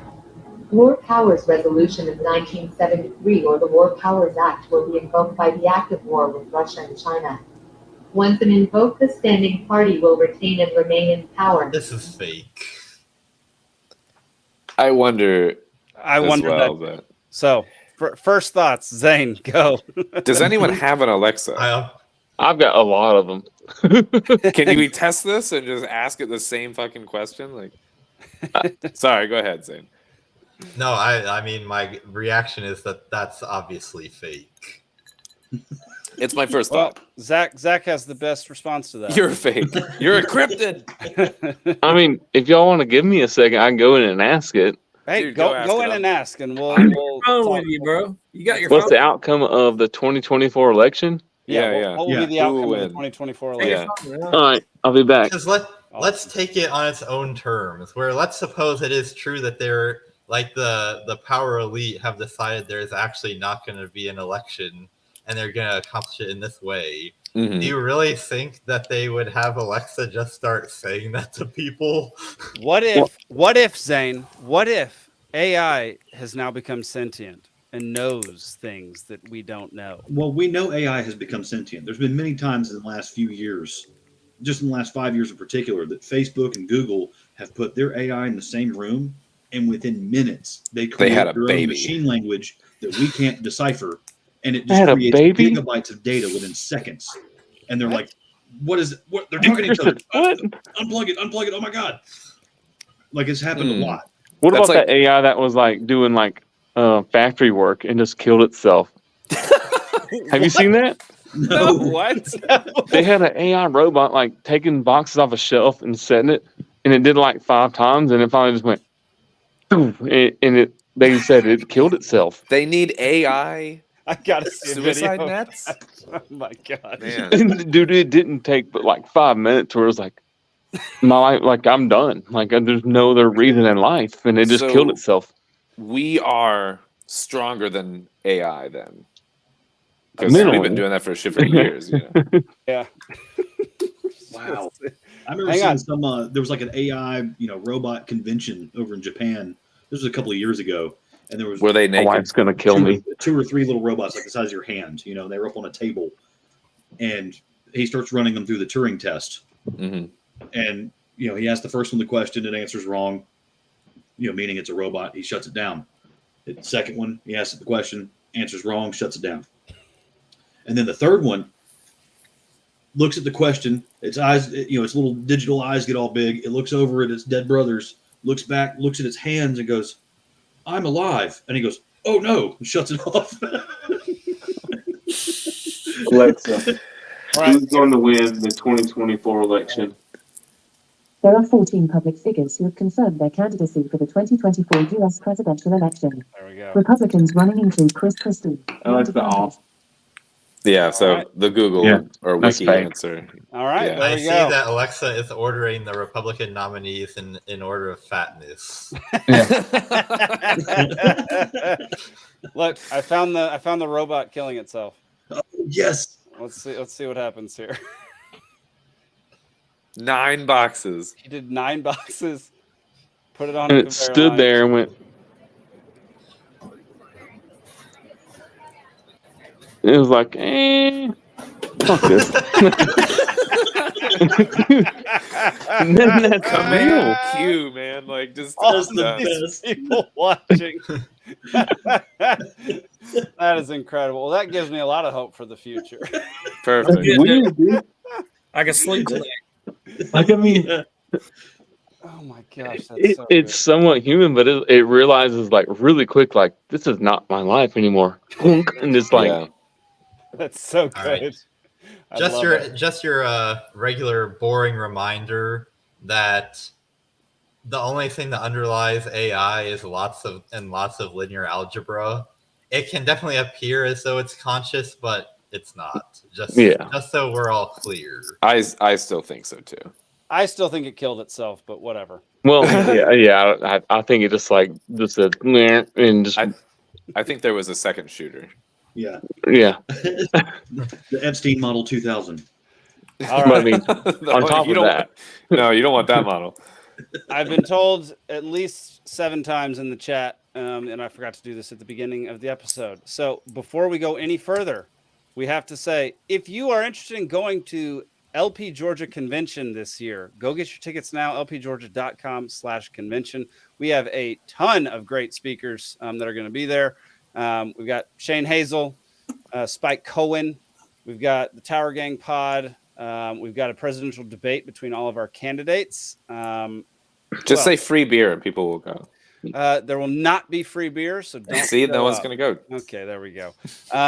What else? if you bring your own beer and share it, it's free. There you go. Yeah. There we That's go. very libertarian. Yeah. There we go. It should be a great time. The one this past year was fantastic. The Great Create, it was awesome. We had a lot of great booths set up from businesses all over Georgia. It was a freaking great time. We even had a little film festival.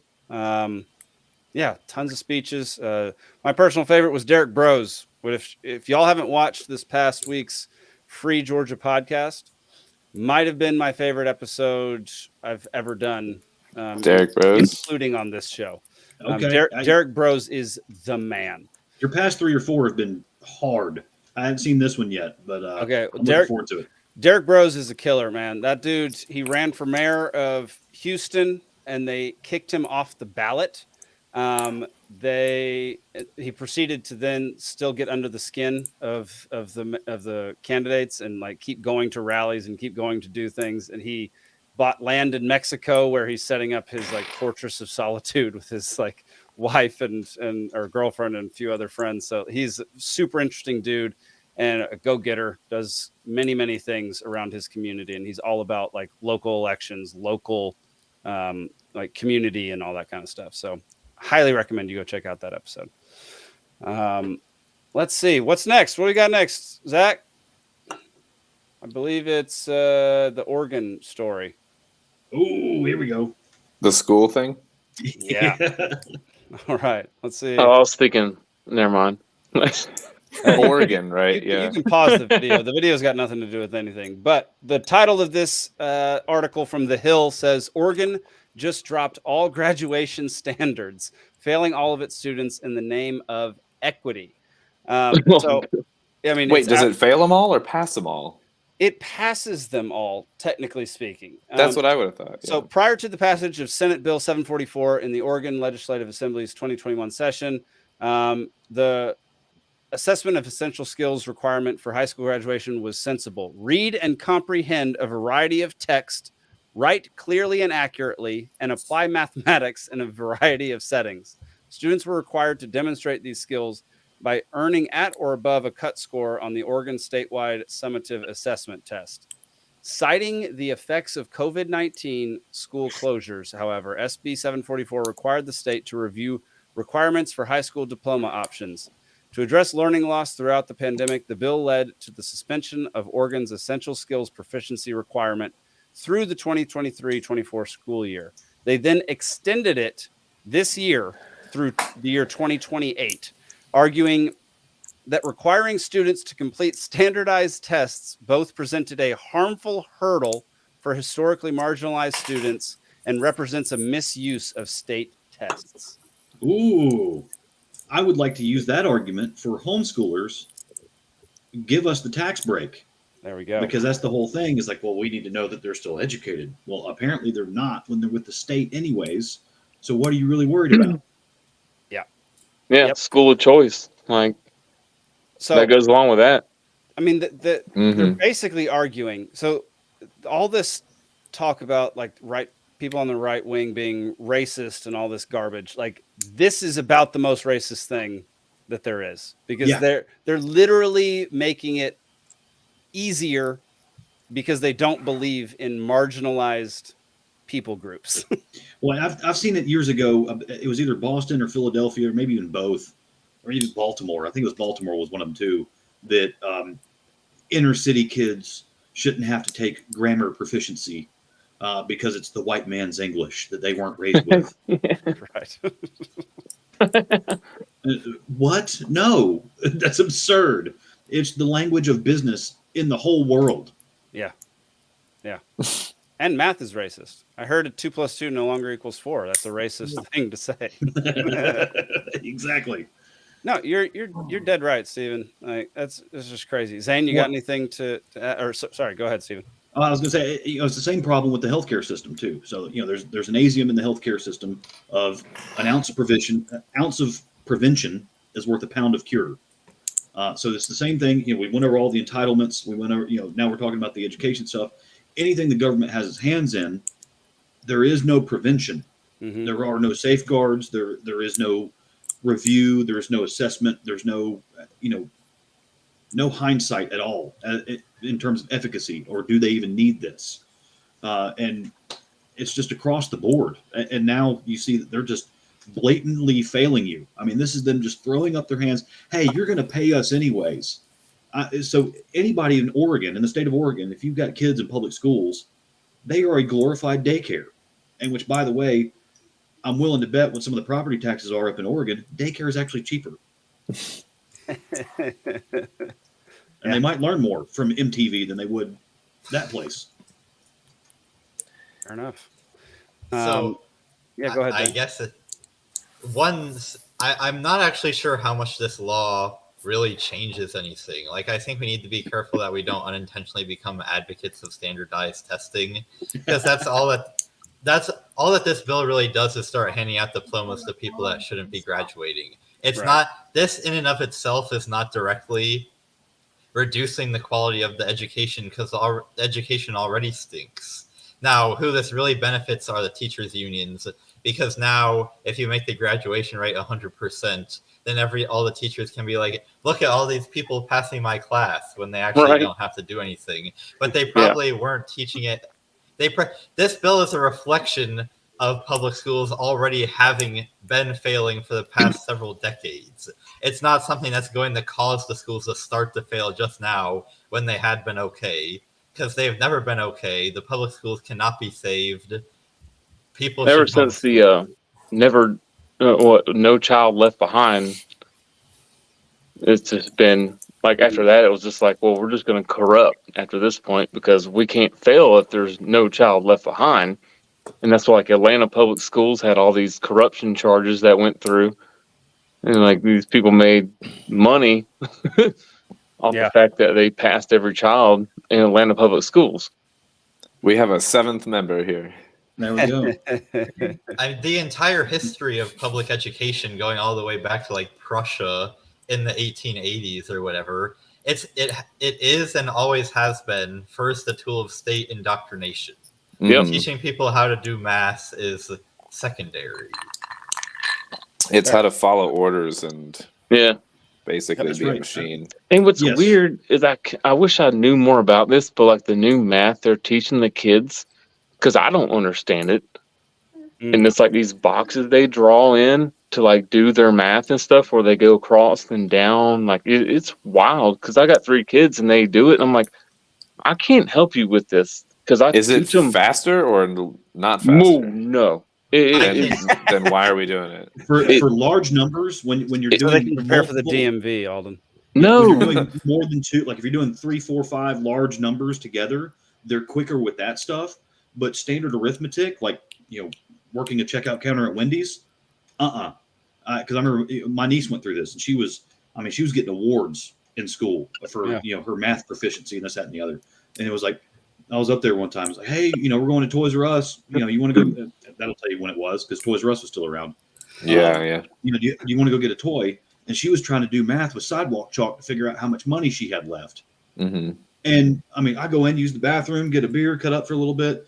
10 minutes later, she's still doing math on the sidewalk and doesn't know that she has $12 left. Yeah, so I am a little bit familiar with the justification of the new math, which is that they teach the really basic stuff in ways they really emphasize like the conceptual element of it, which for like the top 1% of all math people, so like the people that will grow up to actually have math be the main focus of their job, it is beneficial to them to know to be steeped in the underlying concepts from that early age. The problem is for the other 99% that just need to know how to do, the basic arithmetic, it doesn't help them at all. Right. And it makes it a lot worse. Yeah. So you've got the new math or Common Core, whatever you want to, Commie Core, whatever you want to call it. And then you got, Ebonics being taught to inner city kids and passing that off as English. And then you've got, it was either Pittsburgh or Philadelphia, is one of the Pennsylvania school systems. They made a D a passing grade, or they dropped it all the way down to a 50. You can pass with a 50. Shit, sure I wouldn't have had to drop out of high school if I had known that. Exactly. God, dang it. Why not 51? Right. Just on one side of the. Yeah, so you get more than half. Yeah. Yeah. But that was, and then there's school systems in the country that don't do failing grades. Everyone gets the participation trophy. I have my own issues with like standardized tests. Like I'm not a huge proponent of like the concept of like testing having to fit like a certain flavor that like not everyone is as good with, and like some people aren't as good like under test pressure and things like that. And I get that, but dropping like all standards and just getting to the point where it's just like, just go to high school and just go through the motions. And then it becomes like, well, what's the point, too much. Right. And Yeah. I feel like, and it's the way that they do the standardized tests, like the way they put so much weight in certain things, essentially you're judging a fish by its ability to climb a tree. right. And okay, if you're really good at one thing and maybe you suck at something else, like you don't fail, but you're not going to get the, hey, this is the best guy we got. Yeah. You're not going to get that certification. Everyone knows you judge a fish by how it tastes. Absolutely. Yeah. Got him. Or how hard it fights. There you go. I was going to say the second point is its fight. Yeah. Yeah, I mean, I can tell you fish, brother. I fight. I don't taste good. Yeah. I can't stand a fucking standardized test. That's why I dropped out in my senior year. That's funny. Yeah. I was the opposite. Like I did horribly in school, but I destroyed the tests because I never did any homework whatsoever. See, I hate you. Yeah. But Steven was the same way. He's like, why are you grounded all the time? I'm like, because I fucking fail everything. I'm grounded. I'm like, well, just do it. I'm like, oh, I do it, and I freaking fail. We'll study. Yeah. So me and Steven would study. Bank on field trips, and I was doing extra homework. Yeah. So no, Steven help me study. He's like, how'd you do on your test? I'm like, I fucking bombed it, dude. I'm like, fuck you. So then we just started drinking screwdrivers, walking around the block every night. And here we are. Here we are. That makes a lot of sense now. Yeah. Thank you for giving me that background on Steven. He can call me, dude, I got a screwdriver. You want to walk around the block? Yes. That was my first drink that I ever had. 13 years old? Yeah, sure. Screwdriver, Alden? That's your first drink? Yeah, not at 13 though. It was like 18, but it was vodka 21, and Gatorade. It was just OJ. Yeah, we were actually. So my first time drinking, we had a bottle of vodka and a bottle of orange juice, and we were passing it around, and we were waterfalling after each other. Like your first time drinking. It's a deconstructed. Yeah, you were shithoused. Yeah, you were done.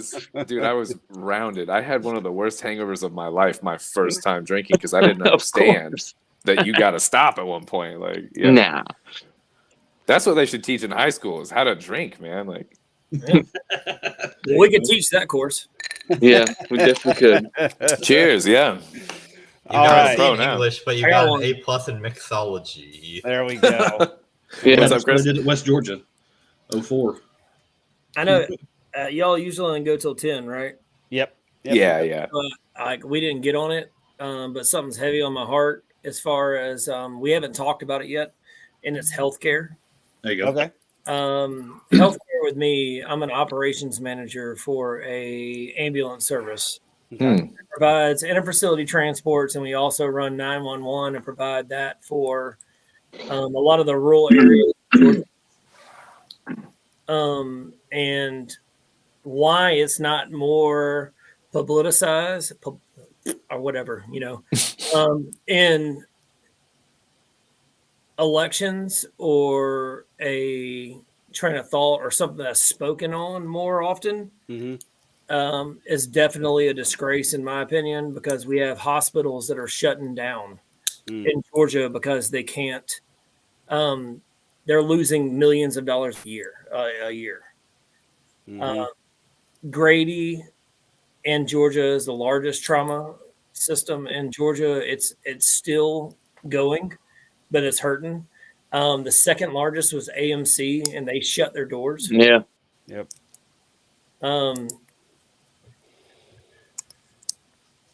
With us, we are short probably 42,000 paramedics and EMTs in the state of Georgia. People aren't getting to 911 calls within a reasonable amount of time because they're spread too short. Yep. EMT and paramedic schools have shut down over half, over the last 5 years. And the reason is because now you can go work at a Chick-fil-A and make within $3 an hour of what your paramedics are making providing these services. And the reason that's a problem is because unlike Chick-fil-A, They can just raise your price of a combo meal from $6 to $9. Mm-hmm. But EMS services can't raise their price. They can raise their price. They can charge you whatever they want to charge you. But Medicare and Medicaid is only going to pay what they're going to pay. Mm-hmm. Okay, right. And so you can't pay employees more money like everyone else to come provide this service because the So it's state kind of hamstrung. hasn't mandated the price to Medicare to supplement or pay more money for transports. You're topped out. Like they know how much they can charge, and that's it. And so you're in a shitty situation. You can't. It's like the VA. You can't fire bad employees because you need employees to run these calls. You can't get quality employees in because inflation requires you to pay people more money. But we can't pay people more money because the state hasn't mandated that Medicare pays more money. Okay. So you're stuck. The entire healthcare system in shit, to be honest with you. Yeah. Yeah. And why it's not getting more attention? I mean, I know that Libertarian Party of Georgia has been trying to shed some light on this and bring some of this to the forefront. We're trying to fight the certificate of need laws here in the state of Georgia. That's what Brian just threw up right there. Yeah, yeah. And I've had Martin Cowan on who ran for Attorney General this past election. And that's like one of his big projects is trying to repeal the certificate of need laws here in the state of Georgia, which severely hamstrings areas, especially areas of low population. Because basically what happens is with these laws that they implement, they have to, the government has to approve whether or not your county or local facility or town is allowed to have certain medical facilities. And so half the time, the people deciding whether or not your town gets those medical facilities are on the board or advisors to the board of many of these giant hospitals who would lose money if your town was allowed to have a medical facility. And so it's just one of the many, many problems with certificate of need laws. And one of the many conflict of interest type problems that we see. Conflict of interest. Yeah. Massive. So like you can't just, this is an example Martin Cowan presented in the Free Georgia podcast, which was like if you wanted an MRI machine in your town, you would have to ask the government whether or not that town needed an MRI machine, and they would do research, which would tell them, no, y'all don't need one. There aren't enough people there. It wouldn't benefit the most amount of people. All that, and the people that decide that. The people that are in some way affiliated with hospitals in more metro surrounding areas that could potentially gain from you not having it. Like correct. Okay, and that's so fun. This is just one facet of the whole like medical disaster that is the United States. So I'm curious about Chris. Like, what would be something that you would consider as like a step in the right direction and how to resolve this? I mean, we're giving money to Ukraine. We're printing out all the money that you guys were talking about that I'm not in the know. Like I don't listen to political radio. I told you that from the beginning. Right. I don't know why we can't take care of people here. Like one thing we all need is healthcare.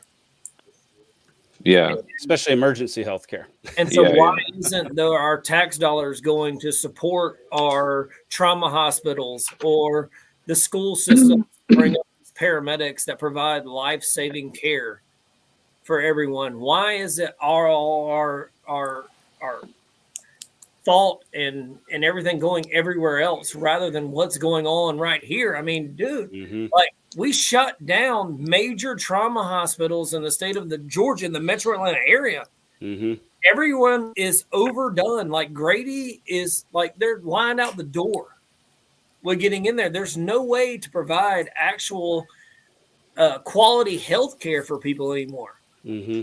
Well, and that Yeah, transcends so- just emergency services. AMC, Atlanta Medical Center, that was one of 2 facilities in the state that would do VBAC for labor and delivery, vaginal birth after cesarean section. So now, if you've had a C-section and you go to a hospital to have a baby, you have another C-section, unless you go to Savannah. Jeez. They won't do. There were 2 hospitals in the whole state. Wow. At least when I had my son 7 years ago, that was there were 2 in the whole state that would do that, and AMC was the only one around Atlanta that would actually have water births. Mm-hmm. Interesting. That's crazy. Yeah, Zane. Yeah, hospitals Something? for births Yes. are not usually great, but So like the U.S. as a whole spends like 18% of our entire GDP on healthcare, and when we think about where is all that money going, because it sure seems like it's not accomplishing very much. The prime culprit in this is Medicare, because the way the Medicare reimbursements work is that it reimburses for a lot of operations that people don't need. It reimburses for a lot of operations that haven't even been proven to actually work. There's so much fraud. It's estimated that between 1/3 and 1/2 of all expenditures on medicine in the U.S. is, for treatments that weren't necessary or were completely fraudulent. So, doctors take Medicare for, billing services that they didn't even provide, or they'll do one and then bill for 10. You can actually see when Medicare changes its reimbursement rates for a certain procedure, you'll see a spike in the amount of reimbursements for that procedure, because doctors know, I'll start doing this one a lot more because now I get this much more money for it.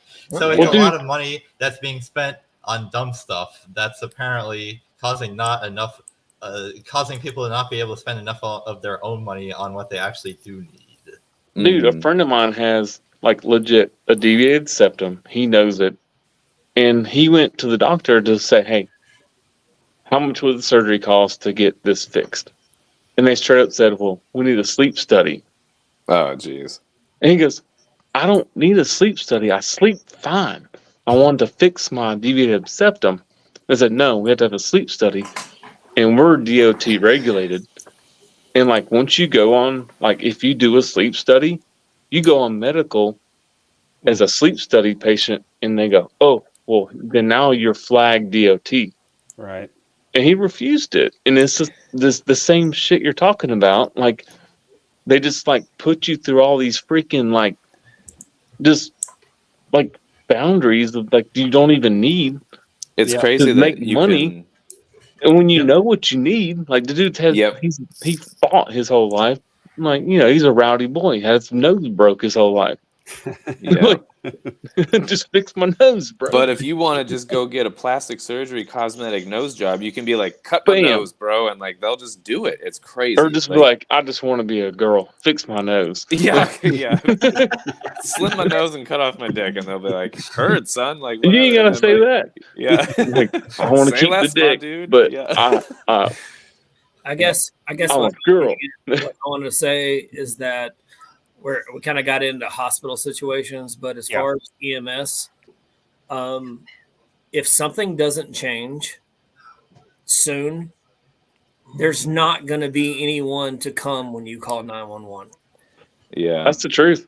So the whole libertarian mantra of Superman is not coming.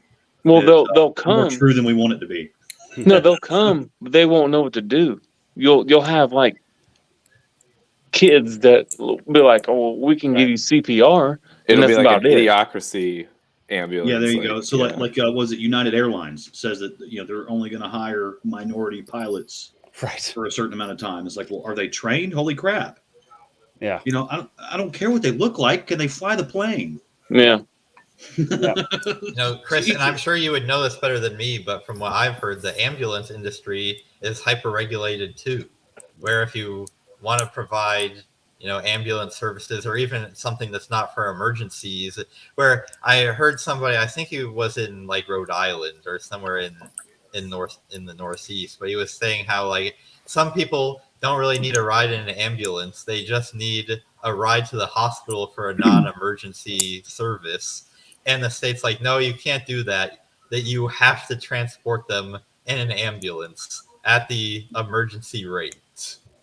Well, that's part of it, but also too, especially in the Metro Atlanta area, I used to run 911 in DeKalb County on an ambulance, and I can't tell you how many times that we've had people take advantage of ambulances, and it's a shitty situation to where they would call, and I would Like an Uber ride. I'd respond to Walgreens, and this is an actual call. I respond to a Walgreens, and there's a guy standing outside, and I was like, "Hey, what's going on, man?" And he's like, "Oh, I think I took too many Tylenol." And I'm going, "Well, how many is too many?" And he goes, "Well, you tell me how many is too many." And you're like, no, I need to know how many you had. Like, How many Tylenol did you take? Yeah. 6. And I'm like, "You're good." yeah. Well, I think I need to go to the hospital. And I can't, by law, tell him, no, you don't need to go to the hospital. Because if something happens to him, Right. then I'm getting sued. Right. So we put him in the ambulance, and we take him to the hospital, and we get there, and I'm filling out the paperwork, talking to the nurse, turning him over. They put him in the room. And before I can even fill out my paperwork, he is walking down the street. And he used the ambulance, like Brent said, as an Uber to get closer to where he needed to go. Uh-huh. Damn.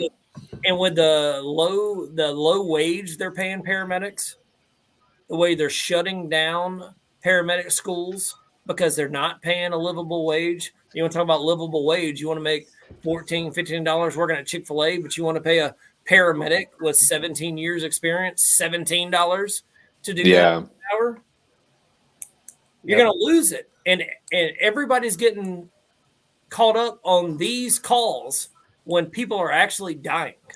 So did this guy not get like charged? No. For the ride? No, I've got other friends that are paramedics too, and that's so like saline.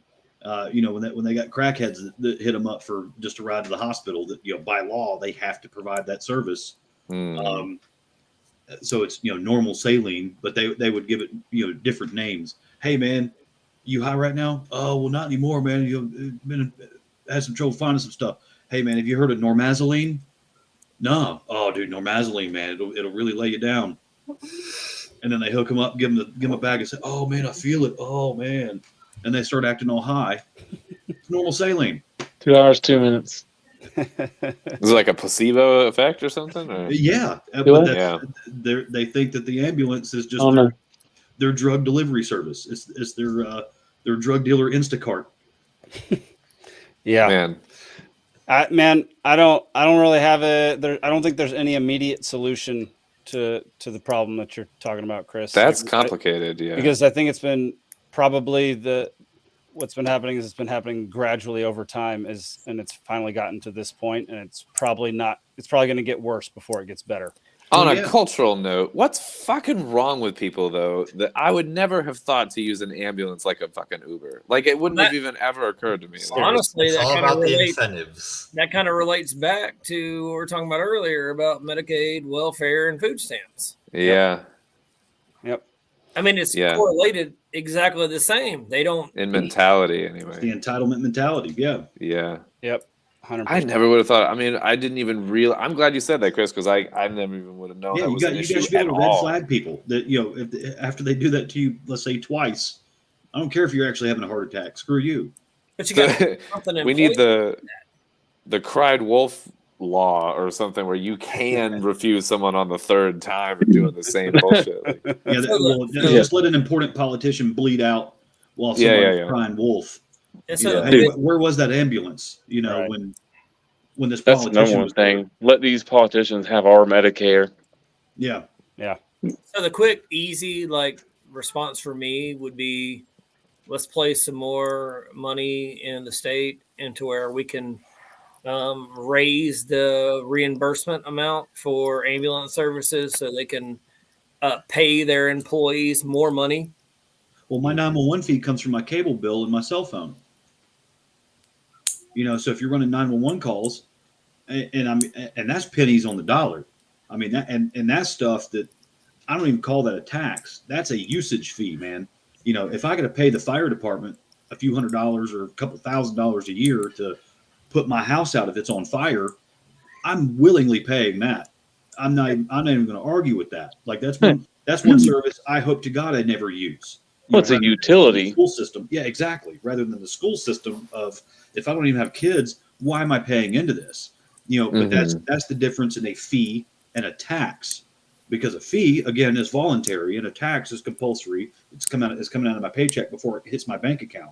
So, the 911 stuff, I mean, that's one of those things like, hey guys, if you really want to get to a charity where it benefits the end user, I mean, so Susan G. Komen, I think it's less than 10% actually goes to breast cancer research. Just a heads up on that. Salvation Army, I think it's like 90%. They're one of the better ones.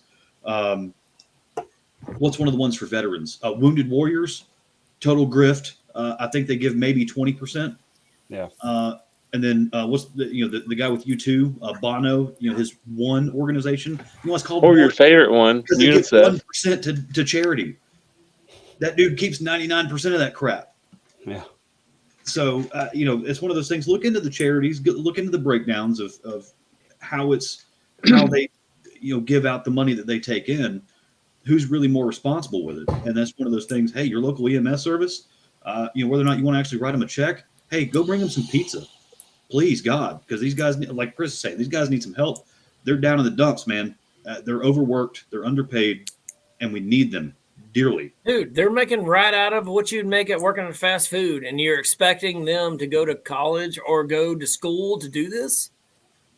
Yeah.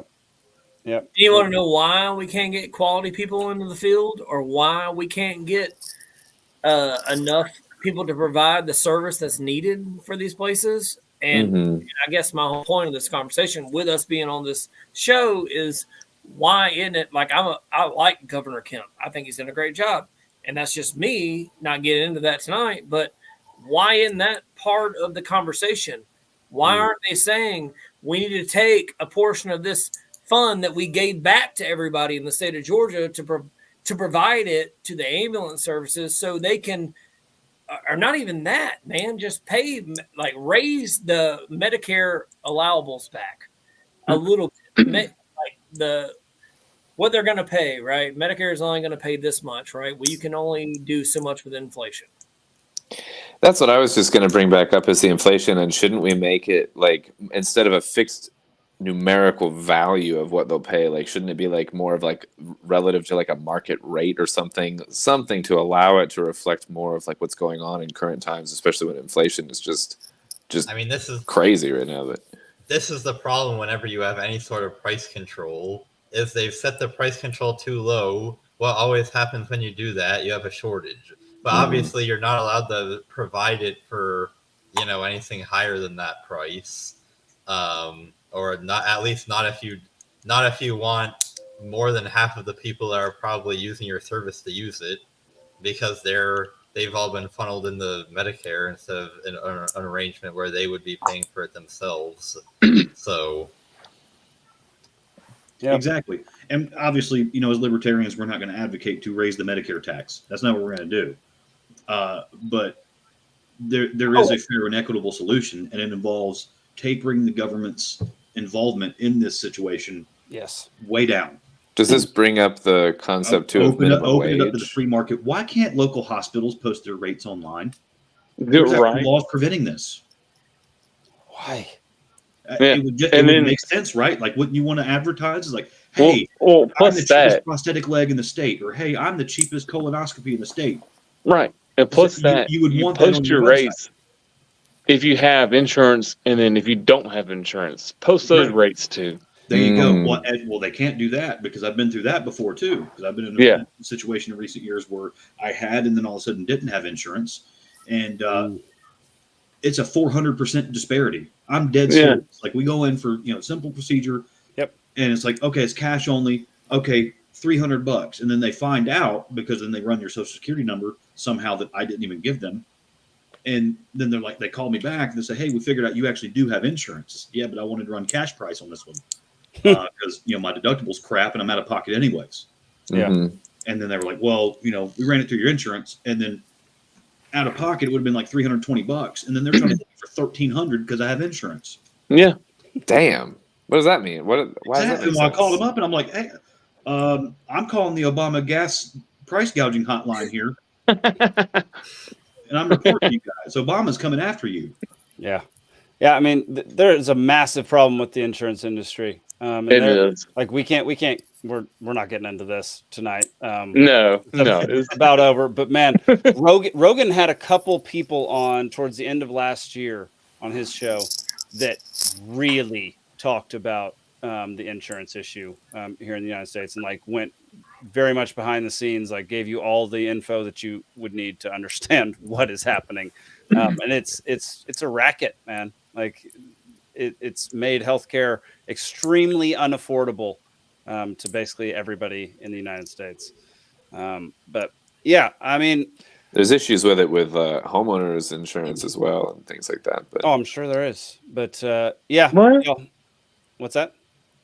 Like with homeowners insurance and insurance? Like as far as healthcare involves? Yeah, Well, so I'm just there was a saying- story in Atlanta recently where Atlanta Piedmont put a lien. So there was a kid, and I say kid, he was like 17, 18. He was old enough to be the heir to the estate legally.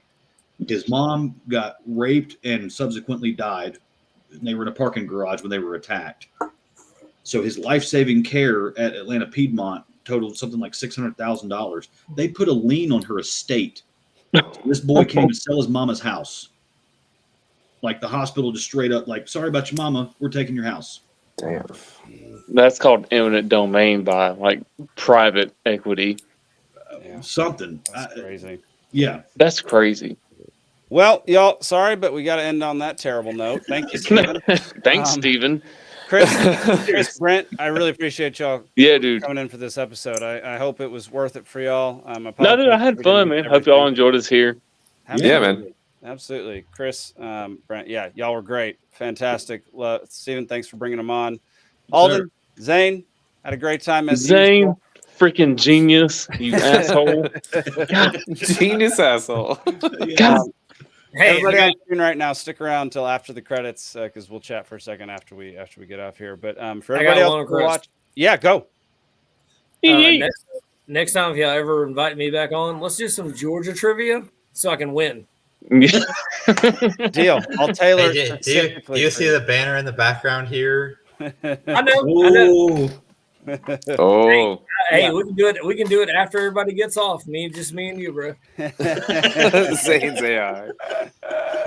All right, y'all. Well, anybody who's still out there watching, listening, thank y'all so much for tuning in. Make sure to go watch the free Georgia podcast, especially this past week's episode, but this coming week, every Monday night at 8 p.m. and come back for Liberty Libations every Thursday night at 8 p.m. Yeah. Thank y'all for watching. We'll see you next week. Peace. Holla. Cheers.